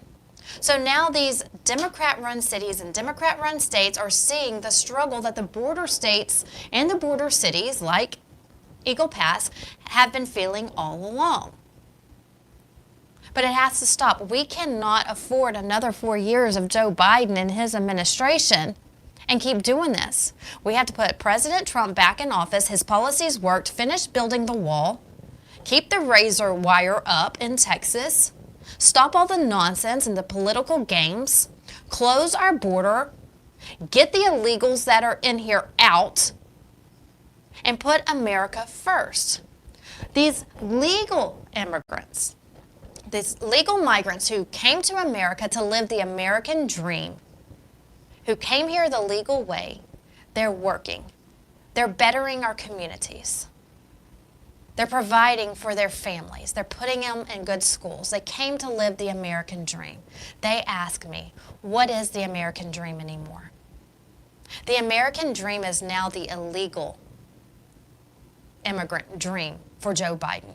Because if you come here and you work, you get taxed, and you have high inflation, and you have to pay all of these high rates. more for bread, more for eggs, more for gasoline. That's the American dream now, because they're more focused on catering to the illegals who are crossing our country. Terrorists on the terrorist watch list, rapists, murderers, drug dealers, working hand in hand with the drug cartel. These are the people they're catering to. And if we don't get out and vote, we are going to have another 4 years of this, and America will be no longer the America as we know. It is up to you to vote, and it's up to you to make sure your family votes and your church members vote and the people at your college vote or your workplace vote, no matter who you know. Bring 10 people to the polls with you or more. We've got to save America. When I ask the people on the ground all over, what's your number one concern? They are concerned about their money and the economy. They can't survive. But immigration is the number one concern right now for all Americans. So again, with President Trump visiting the border today, he has made it clear he cares. He cares when he started building the wall. He cared when he wanted to finish the wall. He cared when he wanted to help states like Texas, where he is today. Any resources you need, I'll help. So we've got to remember illegal immigration is going to be the demise of America if we allow it. And as Americans, we cannot allow it. So we're going to go back to President Trump here in just a little bit. That's where he'll be speaking to the press. He will, and to America, he will be holding a press conference here momentarily. So we're getting set up there with Brian Glennon, our photographer there on the ground in Eagle Pass. But in the meantime, I want you to know about some other news taking place just this week in the nation's capital. Hunter Biden actually had a deposition on Wednesday, which is yesterday. It was a closed-door deposition on Capitol Hill, lasting hours long, speaking in front of the House of Representatives and the GOP. Members grilled him, actually, on if his father, Joe Biden, was involved in his business dealings. Of course, Hunter Biden denies it, but the GOP has proof that Joe Biden was the big guy in many cases and that he did get money from all of those dealings. So we hope to have more from that here in the coming week or so, but that did take place yesterday on Capitol Hill. Also in the news in Georgia, the Fani Willis case, which has been very it has spread throughout the country. A lot of people tuned into this case. The affair timeline not adding up, with more testimony this week from friends and colleagues actually going against Fani Willis and Nathan Wade, who she was having an affair with. A key witness just this week, a key witness says that Fani and Wade were actually in a relationship before she hired him. So that goes against Fani and Wade's testimony. But if you talk to others who know them very well, who have testified, they actually say their relationship has been going on longer than Fani Willis and Nathan Wade have said. So that's continuing to go on in Georgia as well.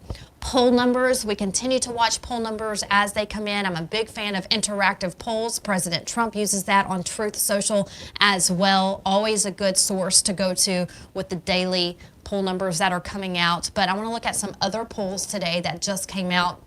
A new Howard University poll shows that black voters are turning away from Joe Biden, which is interesting because Joe Biden, remember when he was running the first time, he says, "You're not black if you don't vote for me." The craziest thing, he says some crazy things, but that's got to be in the top 5 for me, for him to say.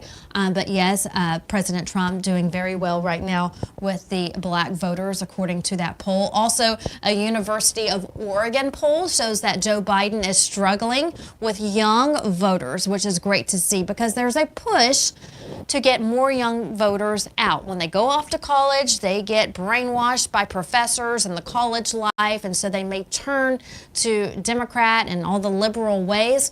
But when you have organizations like Charlie Kirk's Turning Point USA, who's making it a point now to be on college campuses to fight back against the liberal brainwashing of our children, those organizations are great. So I encourage you, if you're a parent or a college student watching right now, to look into Turning Point USA. If they're not on your campus, you can start a chapter on your campus. And it doesn't have to have a lot of members straight out of the gates. It can just be you and a friend to start that chapter. But if your college does not have a Turning Point USA chapter, go to their website and there is a tab where you can start a chapter at your college. And I believe, I heard this just last week at CPAC in Washington, D.C. I believe, from what I hear, Turning Point USA is also reaching out to high school students as well. So that's good to see in these polls that Joe Biden is losing votes with the younger voters, because there is a push now in the Republican Party to start reaching these younger voters when they move away from home and they go into the real world and they get brainwashed. Charlie Kirk and his organizations are meeting them at the door to make sure that that does not happen. So again, make sure if your college in your community does not have a Turning Point USA chapter, it's easy to do. Just go to their website and you can start one at your college or university. Now, looking at those two polls, the Trump campaign touting that Trump's record of success appeals to all Americans, no matter, like that first poll where it says black voters or the young Americans. He appeals to all Americans. That Bidenomics is making life unaffordable and saying that his open border is making communities more dangerous, which we all know that our communities are more dangerous because of Biden and his open border policies. If you're watching right now on Rumble, hello to all of you. If you're watching on RSBN, our network, our RSB network, that is, .com. Thanks for watching. Wherever you're watching, join the conversation. Love hearing from all of our viewers as we go live from across the country. You can message us, join the chats, tell us about what some of the biggest concerns in your community are, where you live. We'll read off some of those comments if we can here later in the broadcast. Where can you follow us? Well, you can go to our app. We have the RSBN app that is free, user-friendly. It's my favorite to use, actually, because you just get on the app, and once you push the app, it says watch live, and you push watch live and you're there. So user-friendly for our app. That's the RSBN app, and it's free to download. You can watch us there. You can also watch us on rsbnetwork.com, Rumble.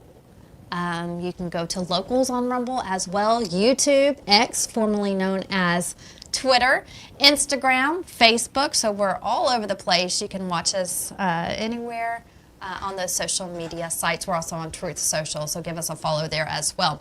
While you're on our website, rsbnetwork.com, make sure you sign up for our newsletter. We really want you to stay connected as we head into November. It's going to be a busy 2024. It already is, and we're not even to March yet. Tomorrow is March 1st, and so it's been busy so far, and we know it's going to pick up. So as we hit the road, we want you with us.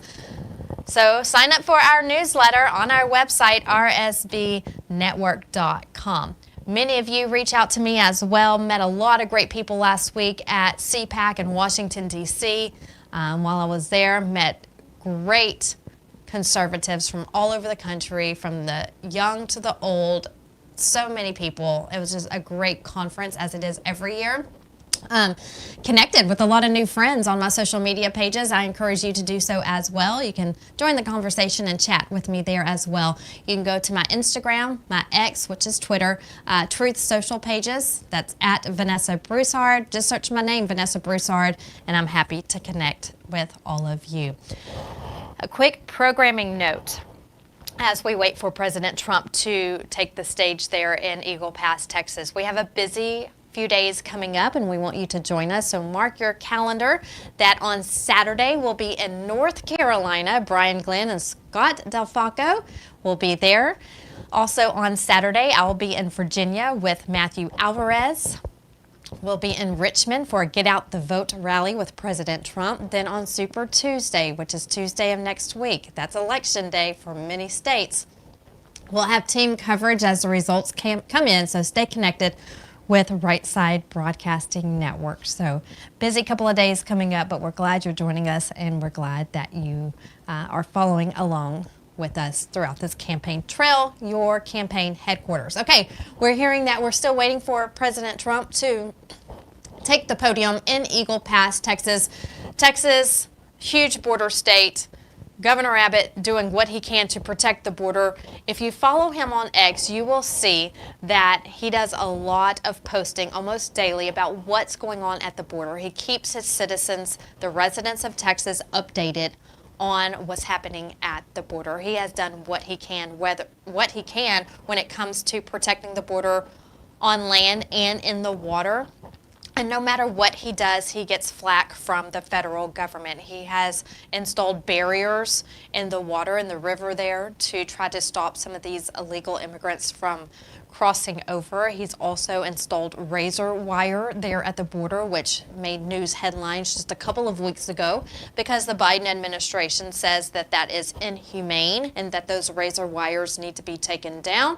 The very next day after Governor Abbott received that notification from the federal government, he made sure it was posted on his X that he was installing more razor wire. So he's doing what he can despite the lack of effort from the federal government to protect Texas and its citizens, but it's almost impossible to do alone. President Biden needs to sign an order to close the border. He could have done it yesterday, last month, 3 years ago, but he refuses to do so. And so all of the crime that you're seeing taking place across the country, all of the illegal drugs that are coming in, the death toll has skyrocketed with people being overdosed by fentanyl. Whatever you're seeing is on the hands of Joe Biden. He has blood on his hands. This is clearly his fault because he could have shut down the border years ago, but he refuses to do so.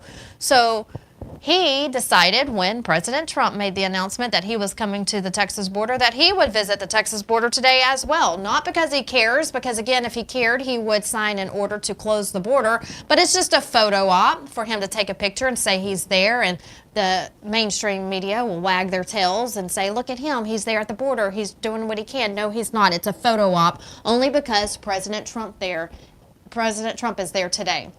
And also, why he decided to go on the same day. Someone asked him that when he was at an ice cream shop the other night. Imagine that. Eating on an ice cream, licking the cone, laughing about, oh, I heard my friend was going to be there on Thursday. President Biden, you knew that Donald Trump was going to be there because he announced it, and then you announced it right after him. All right, in the meantime, we're going to turn it back over to Eagle Pass. Live pictures there with President Donald Trump.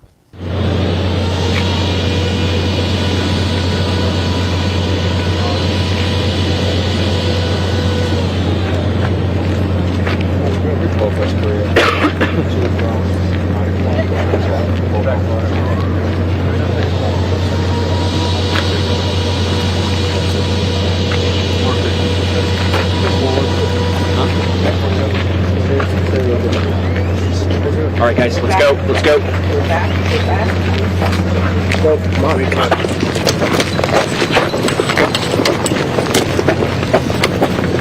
All right, everyone come stand behind me, please. Back up, back up, back up, please. Back up, back up, back up. Guys, let's keep backing up, please. Let's keep backing up, please. Danny. Keep backing up. Cool. You got one right here. Thank you very much, everyone. This is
size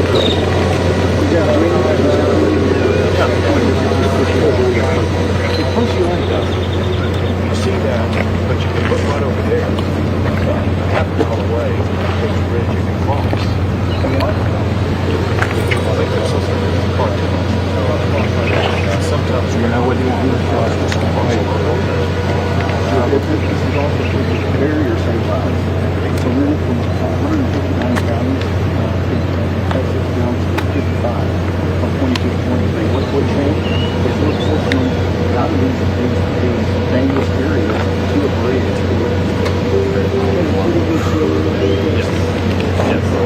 Mark Spitz could make it. Mark Spitz could make it.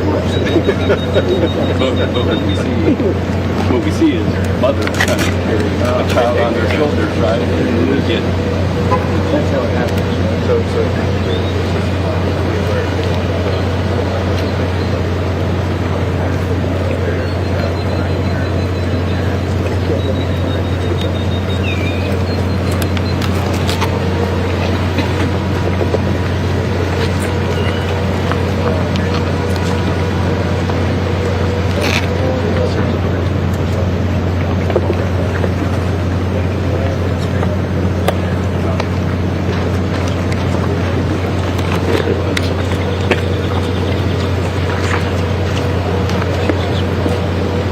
So what's important about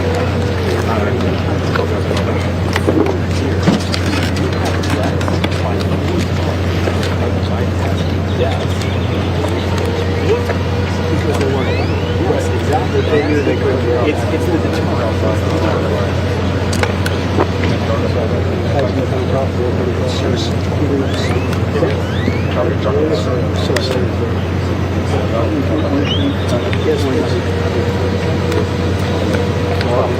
Trump bends over the cockpit, giving an order on the boat.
thank you, Press.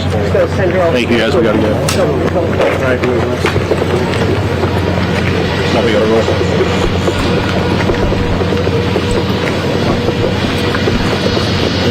Gotta move. All right, you're looking at live pictures from Eagle Pass, Texas, where President Donald Trump is speaking with Border Patrol agents there, and also Texas Governor Greg Abbott before he makes his public remarks. So we'll stand by for that here on Right Side Broadcasting Network. Before that, if you weren't watching us, if you're just tuning in, he entered a tent where many members of our National Guard in Texas were standing by with big posters of what's taking place at the border, and they were giving President Trump an update on what's taking place. And it's hard to hear is because the fan was on in the tent, I'm told, and so we were trying to give you a little bit of sound of what they were talking about, but the air conditioning was blowing really loud in that tent. But yes, that was what was taking place there, was President Trump was meeting with the Texas National Guard, our military, and getting an update by these posters of what's been taking place at the border. And of course, President Trump has laid it out many times what his plans are to secure the border if he were to, and when he does win the election in November come January of next year. He wants to finish the wall, and he wants to deport these illegals back to their countries of origin. And so that is his plan. That is what needs to take place, because they do not belong here in America to bring more drugs and more crime to our communities. We've seen enough of it already. People who are being raped, people who are being murdered, those deaths and those criminal activities would not have happened if our border was closed. So again, President Trump says he will end all of this first day in office, secure our border, finish the wall, and work with the border states to ensure they have the resources that they need to protect the border, because they're not getting it right now from Joe Biden. Okay, so we talked about crime when it comes to Laken Riley in Georgia, the college student. Our thoughts and prayers go out to her family members, and also that college, that university campus. I've seen pictures and videos on social media of college students gathering together for a candlelight vigil for her, just in shock and disbelief that this has happened at the hands of an illegal immigrant. Also, can't help but think of the mother and father in the Washington, D.C. area who just this week lost their 2-year-old in a shooting by an illegal immigrant.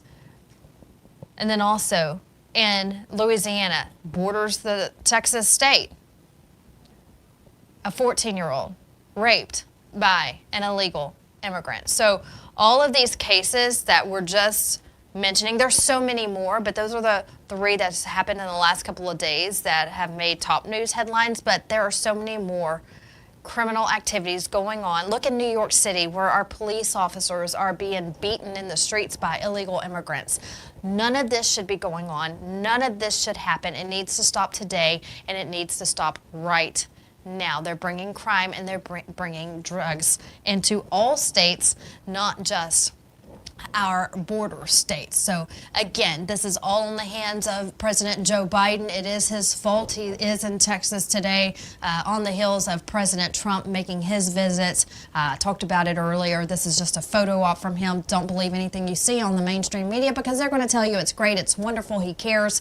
He is there to help out, and he hasn't at all. He's actually fighting the governors who are trying to protect their states, like Governor Abbott and Attorney General Ken Paxton and all the wonderful senators and state reps who are doing what they can, voting to make sure that the resources are there at the border to secure our homeland. But this also affects you too if you don't live in Texas, because if Texas is secure, it makes it harder for the illegal immigrants who are coming through Texas. It's closest for them to come through Texas, wherever they may be. They're moving inland to your state. So if Texas Governor Greg Abbott can stop them at the border, that means you're more protected too, wherever you live. Now, Governor Newsom, I don't know what he's thinking or why he's doing what he does. That's just bizarre, crazy to me. But just think, if they're moving west, they'll have to go across Texas and New Mexico and Arizona before they get to California. So it makes it harder for a lot of these illegal immigrants to migrate to the west if Texas's border was closed. But the border should be closed all around.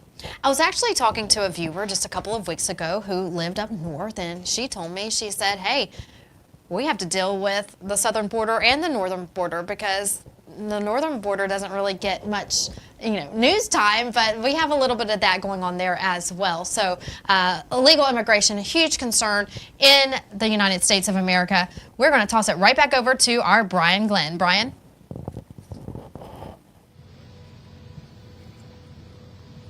All right, you're taking a look right now. We are live here at Shelby Park, Eagle Pass, Texas, at the Remarks podium.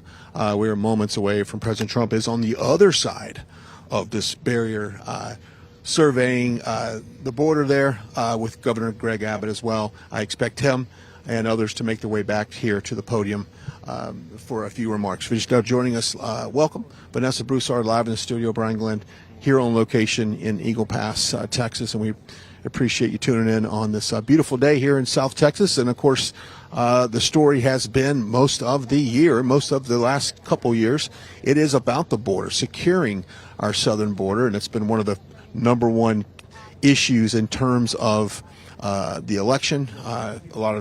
Obviously President Trump talks about it extensively at the rallies, and it's been one of the top issues amongst voters, not only here along the South Texas U.S.-Mexico border, but also throughout the country. We go to New Hampshire, we go to Michigan, and some other states. Obviously, this is the number one thing. You might get a shot of also a couple patrol boats that are in the area around. If you can imagine, the security right now is like you would expect if the president was in your town. We've got some aerial helicopters. We've got several boats in the water. And, of course, the ground support here not only is provided by the Secret Service, but you also have DPS. You have, looks like even some Army National Guard, some statewide backup here as well. So the police presence is solid. We are, just on the other side of the river, if you will, from Mexico. And we were kind of doing some observations when the president finally got to the ground here.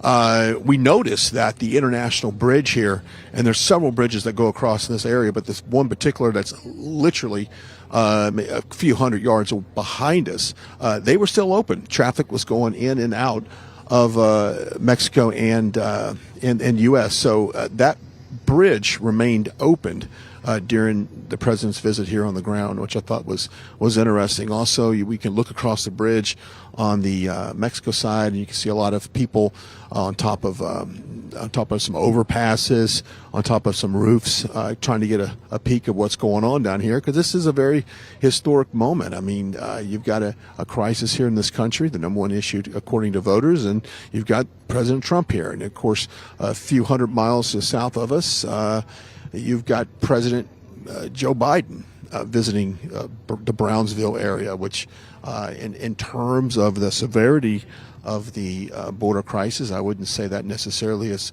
ground zero. President Trump came to ground zero of this border crisis here at Eagle Pass, and it's been so much controversy in the news about these barriers. I'm going to look real quickly at these. If we can pan the camera here, we'll get these orange barriers that Governor Abbott has put out to float on the river there. And of course, that was a controversial. Biden administration wanted those floating barriers removed. So,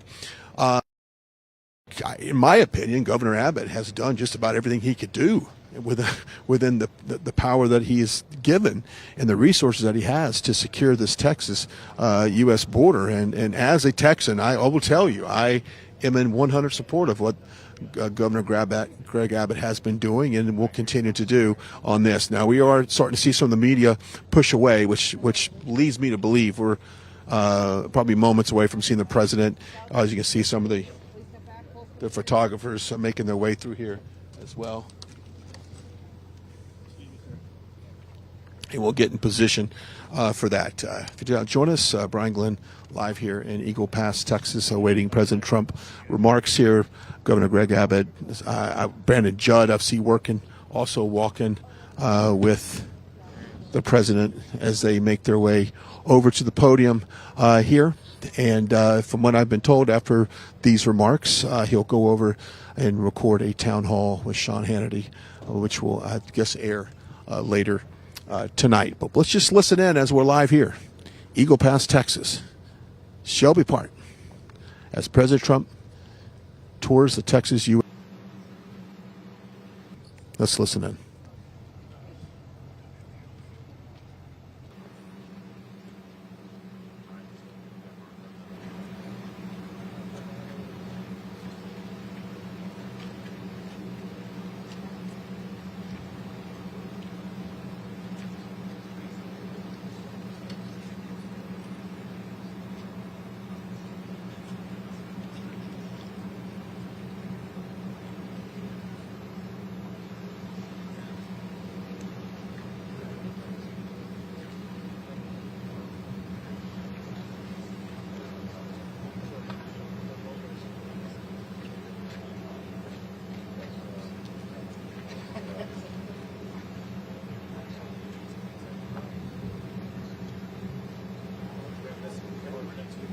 Not only to Abbott, but to the state of Texas. So let's listen in.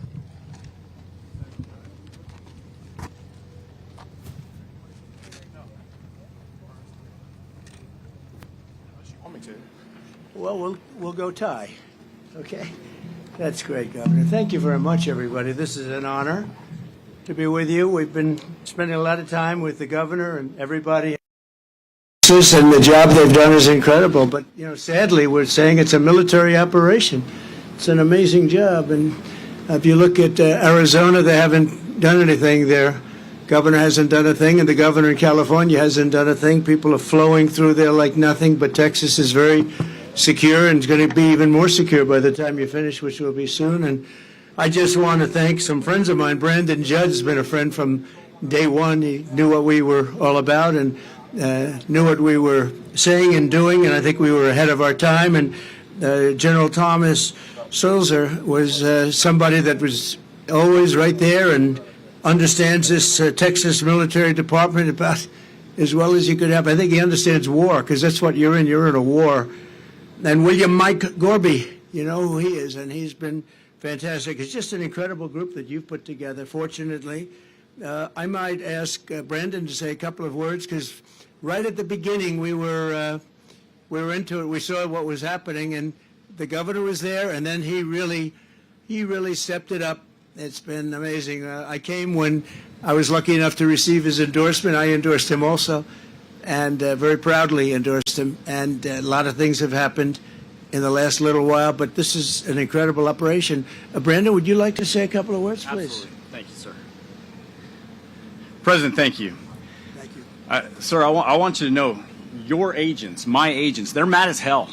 Absolutely mad that President Biden went to Brownsville, Texas, rather than going to Arizona, rather than going to San Diego, California, rather than coming to Eagle Pass, Texas, which has been the epicenter. What President Trump has seen right here is he's seen how his policies have worked, but he's also seen how he can expand upon those policies once he goes back into the White House. He has seen how Governor Abbott has been able to use his policies to secure this specific area, the epicenter of the last 2 years of the illegal border crisis that we have had to endure.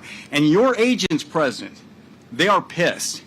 Border Patrol agents are upset that we cannot get the proper policy that is necessary to protect human life, to protect American citizens, to protect the people that are crossing the border illegally. We want to protect them as well. And we can't do that because President Biden's policies continue to invite people to cross here. Thank goodness we have a governor like Governor Abbott. Thank goodness we have somebody that's willing to run for President of the United States, forgo everything else that he's been doing to serve the American people. President, thank you. Thank you very much. Thank you. The reports have come out, and we've been covering them, and everybody's been, and I spoke to the parents of an incredible young lady, and you saw her the other day. You saw what happened the other day in Georgia, and the parents are devastated. They're incredible people. But this is a Joe Biden invasion. This is a Biden invasion over the past 3 years. I call him Crooked Joe because he's crooked. He's a terrible president, the worst president our country's ever had, probably the most incompetent president we've ever had. But it's allowing thousands and thousands of people to come in from China, Iran, Yemen, the Congo, Syria, and a lot of other nations. Many nations are not very friendly to us. He's transported the entire columns of fighting-aged men, and they're all at a certain age, and you look at them and say, they look like warriors to me. Something's going on that's bad. Now the United States is being overrun by the Biden migrant crime. It's a new form of vicious violation to our country. It's migrant crime. We call it Biden migrant crime, but that's a little bit long, so we'll just leave it. But every time you hear the term migrant crime, you know where that comes from. Allowing thousands and thousands and actually millions and millions of people to come. Could be 15 million, could be 18 million by the time he gets out of office, because hopefully the biggest risk we have is 9 months. That's a long time. Right. A lot of bad things can happen. I always say in speeches and rallies, it's if you take the 10 worst presidents in the history of our country and you added them all up, all of the problems, all of the lousy jobs they've done, you can add them all up. It's not as bad as this one man has done for our country. What he's done to our country is he's destroying our country. We were just talking before.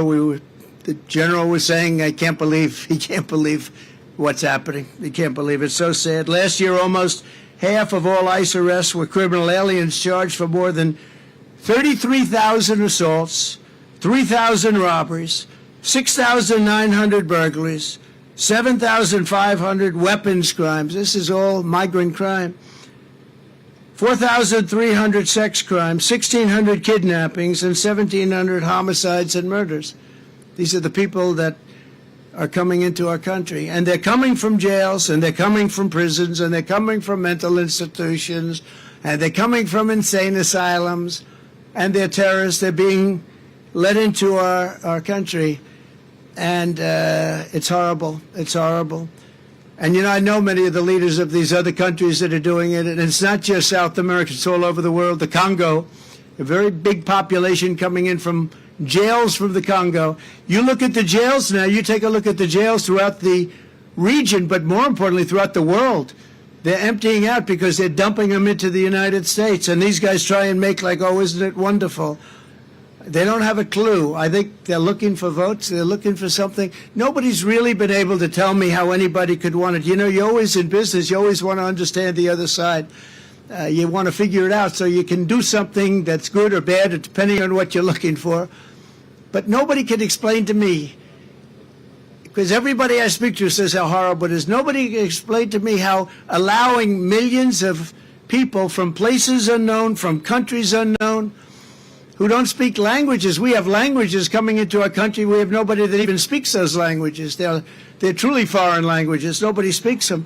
And they're pouring into our country, and they're bringing with them tremendous problems, including medical problems. As you know, we had Title II, and we had different things to solve that problem, but they've terminated all of that. Even the judge couldn't believe it. The judge said, no, you can't do that. It would be horrible to do that. And he let it go, but he said in 6 months it expires, and it expired, and that's it. So I just think you're doing an incredible job. Just 1 week ago, a beautiful 22-year-old nursing student from Georgia was barbarically attacked, almost unrecognizable, while she was out on her morning run. She was a morning run. She was doing keep herself in shape. She was a beautiful young woman. She was a great person, best nursing student there was. I spoke to her parents yesterday. They're incredible people. They're devastated beyond belief. But she was beautiful, just so beautiful in so many ways, and brutally assaulted, horrifically beaten, kidnapped, and savagely murdered. The monster that charged in the death is an illegal alien migrant who was led into our country and released into our communities by crooked Joe Biden. He's crooked. I took the name away from Hillary because she's no longer relevant, I guess. She was terrible, but what he is doing is just unbelievable. Joe Biden will never say Laken Riley's name, but we will say it, and we will remember it. We're not going to forget her. It's just a horrible story that we've had to live with for the last few days. It's hard to believe. And her parents are they can never be the same. Great people. Just 4 days ago, an illegal alien in Louisiana was arrested for brutally raping a 14-year-old girl while holding a knife to her throat. And he then allegedly robbed a man who was getting out of his car in front of his home and repeatedly stabbed him in the face, in the back, in the face many, many times before police found this person standing in the middle of a street, all covered with blood, standing over the blood of the man he was attacking. Last year, a sadistic illegal alien criminal who was released into our country by Joe Biden was arrested for raping an 11-year-old girl and strangling her to death in Pasadena, Texas. And shortly before she was murdered, she texted her father that someone was knocking at the door. He arrived home from work and found his daughter's body stuffed in a laundry basket underneath the bed. Horrible. Crooked Joe is the blood of countless innocent victims. It's so many stories to tell, so many horrible stories. 3 years ago, we had the most secure border in history. Brandon was saying it. The general was saying it. We had the most secure border, and people weren't coming because they knew they weren't going to get in. And we weren't promising free education, free medical, free everything. I mean, all the promises that are made. No wonder they come. I mean, you look at what this Governor Newsom from California, isn't that his name, Newsom? What he's done to California is unbelievable. People are pouring in. They think they're going to get medical aid. And our soldiers, our vets aren't being taken care of. but people that come into our country illegally are. We ended catch and release. We built 571 miles of border wall, much more than I promised I'd build. And in addition, we purchased another 200 miles, and they sold that, much of it for 5 cents on the dollar. And it's the best wall, the same wall that you're using, because the governor's now building a lot of wall also. And it works. Walls work. Walls and wheels, I always said. It's one thing never gets obsolete, a wall and a wheel. Everything else is obsolete about 2 weeks after you come up with it. And we got Mexico to give us 28,000 soldiers to take care of our border. We had the safest border in the history of our country, and now outside of this area where Texas has done an amazing job, and in a pretty short period of time they're going to have it all covered. They have just been incredible. The operation that they showed me is nothing less than incredible. And I'll say this, it's a military operation. I mean, we have this is like a war. It's a military operation. So we had remain in Mexico. Remember that? You can't come into our country, and Mexico agreed to it. And I'll tell you someday, I'll tell you why. Safe third agreements, asylum bans, Title 42, and rapid removals. But Title 42 was so important, rapid removal so important. But the best was remain in Mexico. You stay in Mexico. We had catch and release in Mexico. We had catch before that. It was catch and release a criminal, and they released him in the United States. We had no more catch and release. Our catch and release was we released him in Mexico. And if you broke the law, we caught you, we deported you, or we did something else. But we were doing a great job, and that's where it stood. And then we had an election that we ended up getting many millions of more votes than we did. We did much better in 2020 than we ever even thought about doing in 2016. And very bad things happened. And from that moment on, it was a whole different ballgame in Texas and all over. But the governor in Texas picked up the ball, and they've done an incredible job. And I'll tell you, it's an honor to be here. I brought some people here, some executives from New York, because they're marveling at it, too.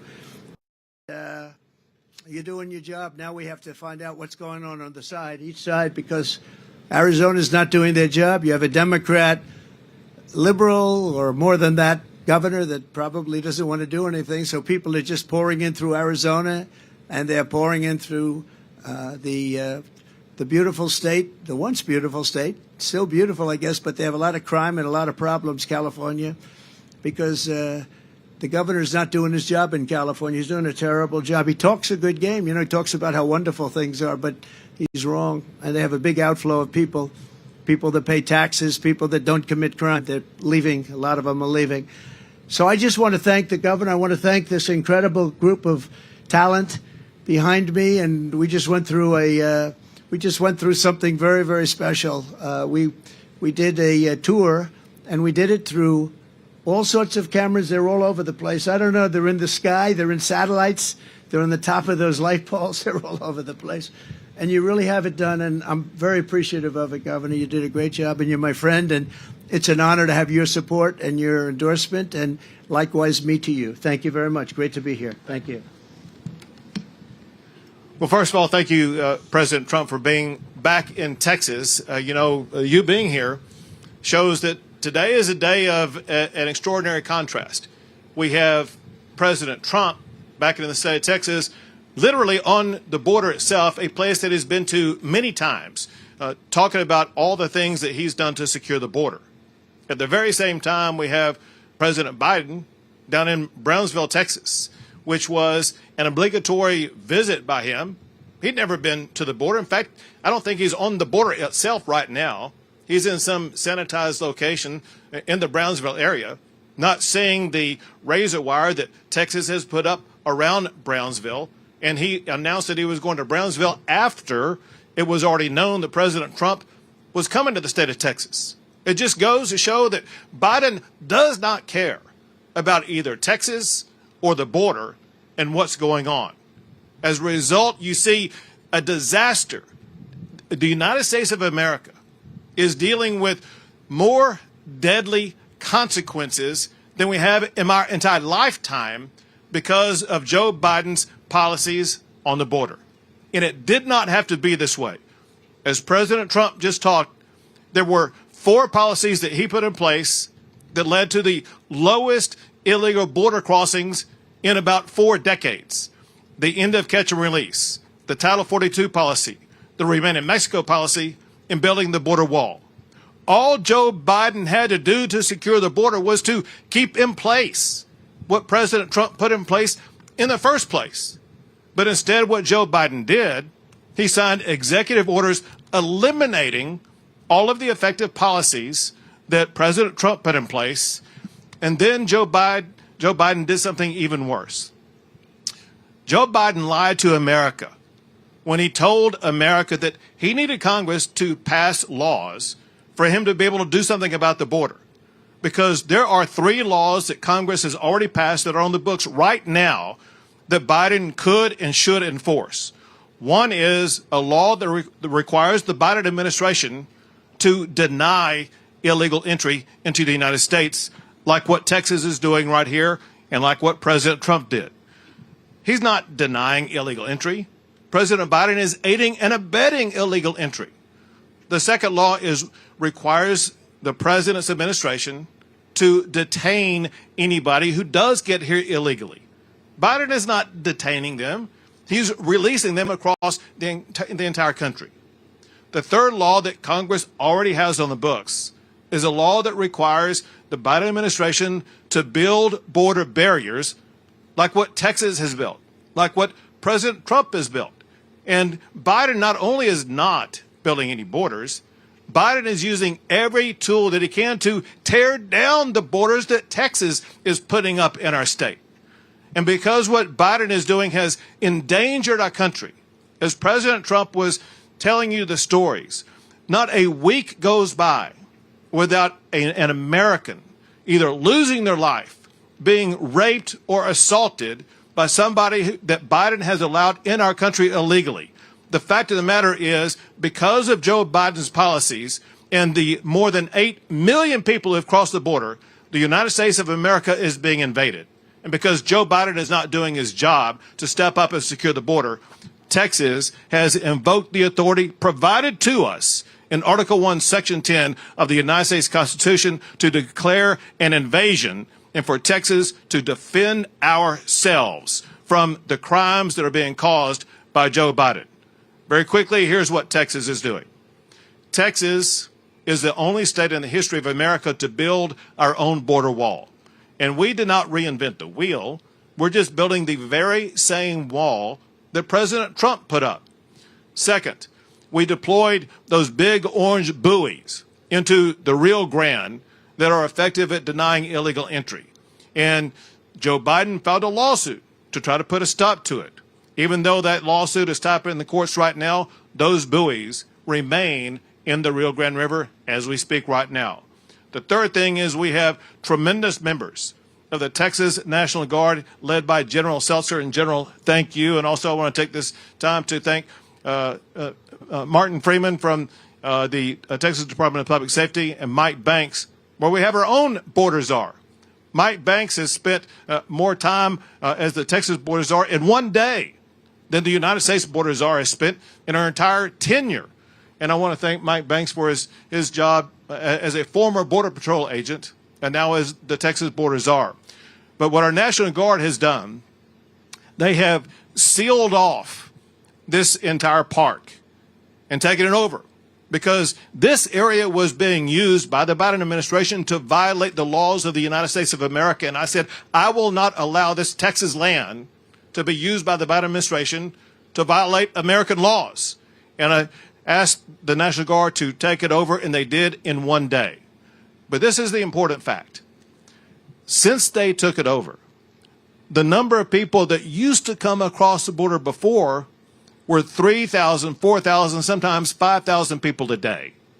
Now, since this park has been taken over and wired shut, there is on average about 6 or 7 people coming across a day. Most of them are in violation of state law for trespassing, and they are arrested when they come into this park. And so for all practical purposes, this part of the border is sealed. Same goes for where Joe Biden is right now. Where Joe Biden is on the night that Joe Biden lifted Title 42. Brownsville, Texas was ground zero where people were crossing across the border illegally. And immediately, the Texas National Guard wired that shut. So an area during the time of Joe Biden, before Title 42 was, or when Title 42 was lifted, there were thousands of people coming across the border. Now there is, on average, about 14 people crossing the border in that area. And that's because the Texas National Guard has wired it shut. Because we are having to do so much to secure our border, that's exactly why 5 miles south of here, Texas has now launched its own Texas National Guard military base that will house 2,300 Texas National Guard. So they will be able to more swiftly and more effectively continue to secure our border. And the last thing I'll say is this: unless and until Joe Biden steps up and does his job, that he has the power to do already to enforce the laws of the United States of America, Texas will continue to bus those migrants to sanctuary cities all across the United States of America. But I am very thankful for the model set by President Trump. President Trump showed that when he was in office, he was able to secure the border. And I know that when he is reelected as our president, our border will once again be secured. So thank you, President Trump.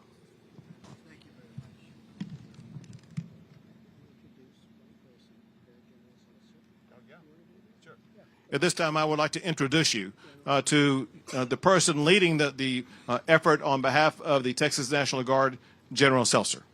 Good afternoon, everyone. Your Texas National Guard remains decisively engaged across 1,254 miles of Texas border. From El Paso down to Brownsville, we are blocking illegal immigration, drug smuggling, weapon smuggling into this state. We do this in depth. We have boats on the river, as you can see. We have drones in the sky.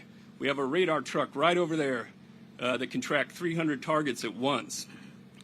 And if they get to the shore, as everyone has just said, they're going to meet miles and miles of barrier. And if they get through the barrier, they're going to meet thousands of Texas soldiers and thousands of DPS troopers who are going to arrest them. So if you are around the world contemplating coming to do an illegal entry into the United States of America, you need to think twice about that. Go somewhere else or don't even begin your journey, because if you get through that wire, we're going to arrest you. Okay, sure.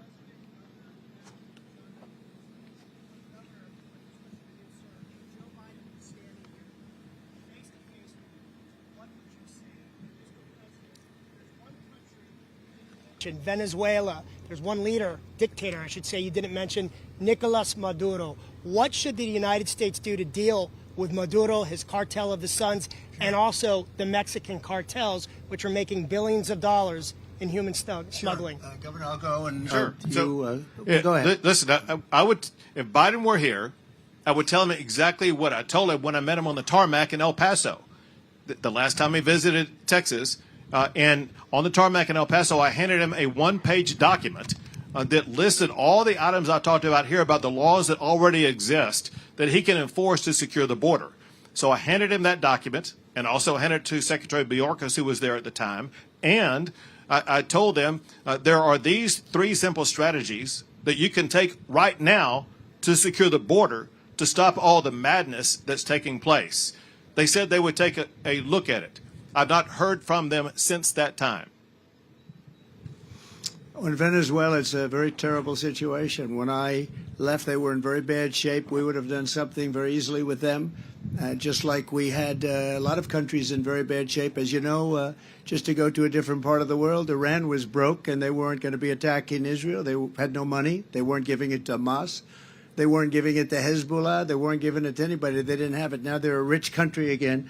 They have $250 billion and rich as you can be, and they're handing the money out all over the place. So, you know, a lot of things changed. Venezuela was in bad shape. Now they're in good shape. We actually buy their oil, if you can believe it, and we refine it in Houston. It's the only place where you can refine it because it's really tar, much more so than oil. But we would not be playing games with Venezuela. They would not be doing what they're doing. Now they're sending people, and they just put out a statement last week. We're not taking them back. They're sending their people from jails and prisons and mental institutions, and they say we're not taking them back. That wouldn't happen with the Trump administration, that I can tell you. I want to thank everybody. I want to thank the governor and the entire group of people behind me, and I would call them staff, and I would call them representatives and generals. They are unbelievable people. The job they've done so quickly and so effectively, and congratulations. Congratulations to all of you guys. Fantastic job, really, General. Great job. Thank you all very much. Great honor. Thank you. On the what? Well, I hear he's going to be not going to be leader, and he's taken that step, and a lot of people are calling me to politic for that particular job. Would you like to be the leader? I think I might have to choose this guy. I'd rather be governor of Texas. I think you're doing well. I want to keep you in Texas. No, it's people were surprised by it, but it's all going to work out. We're going to end up with a great leader. Well, I can't say that. A lot of good choices, but I can't say that. Thank you very much, everybody.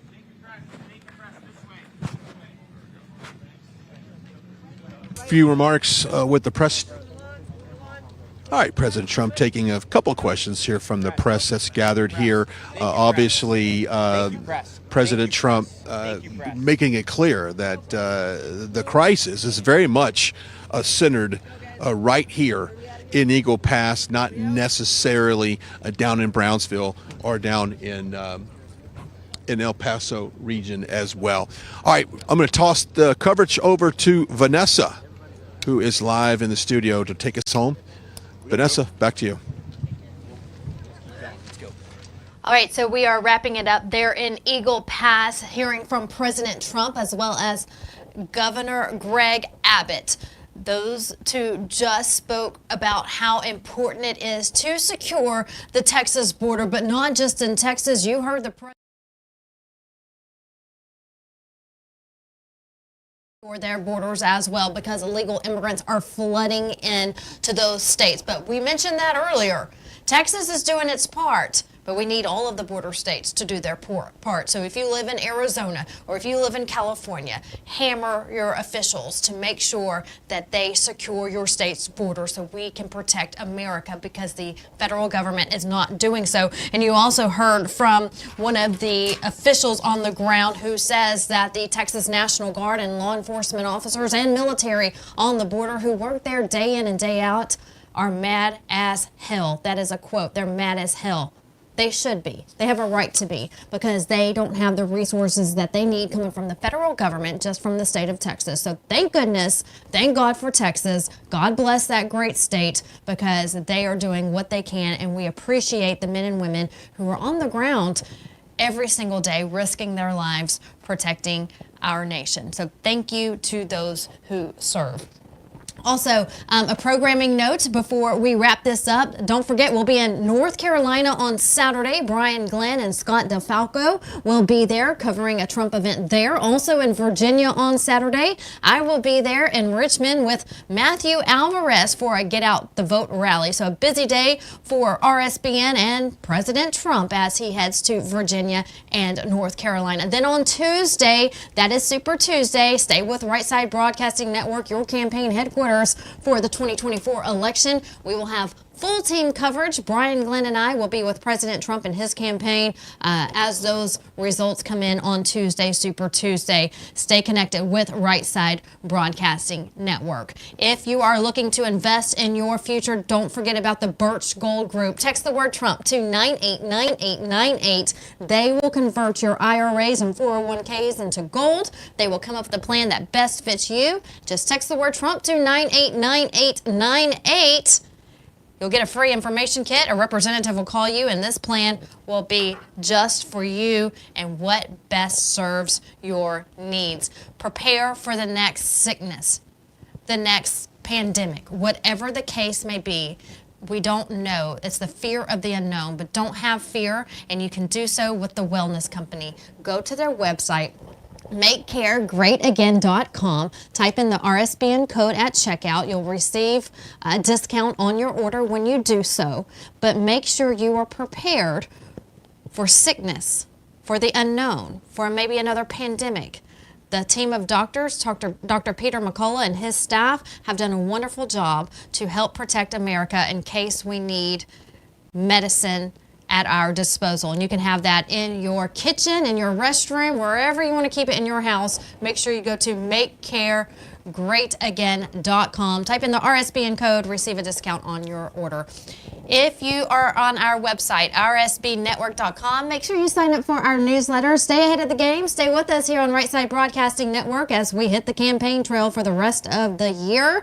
You can follow all of the news all along the way with our newsletter. Again, you can just sign up for that on rsbnetwork.com. And while you're there, make sure you donate. Thank you so much to all of the people who have donated over the years. Because of you, we're able to be on the trail with the president, report to America the truth about what's really going on in our country, and we really appreciate any dollar amount help. So go to rsbnetwork.com, hit donate, and again, any dollar amount helps. That'll do it for us here on Right Side Broadcasting Network. Thanks so much for joining us today for our coverage of President Donald Trump visiting the Texas border in Eagle Pass, Texas.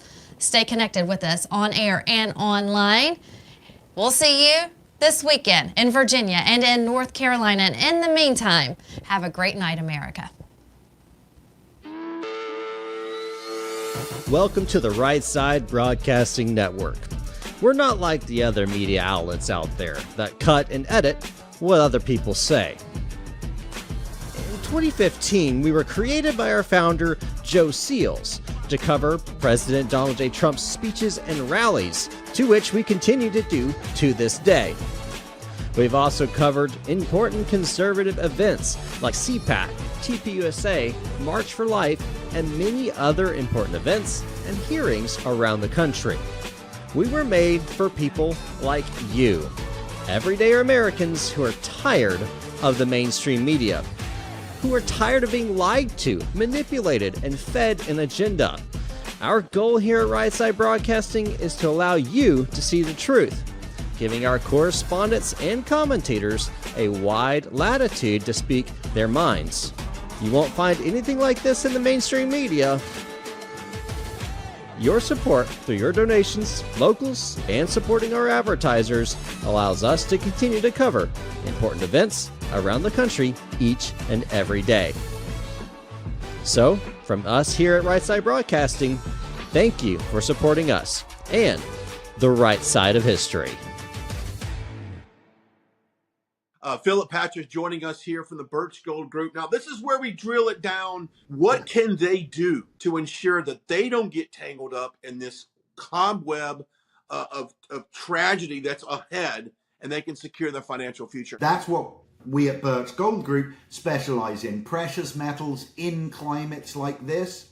They work very well to protect against the realities of a Biden economy. These things all drive gold and silver up.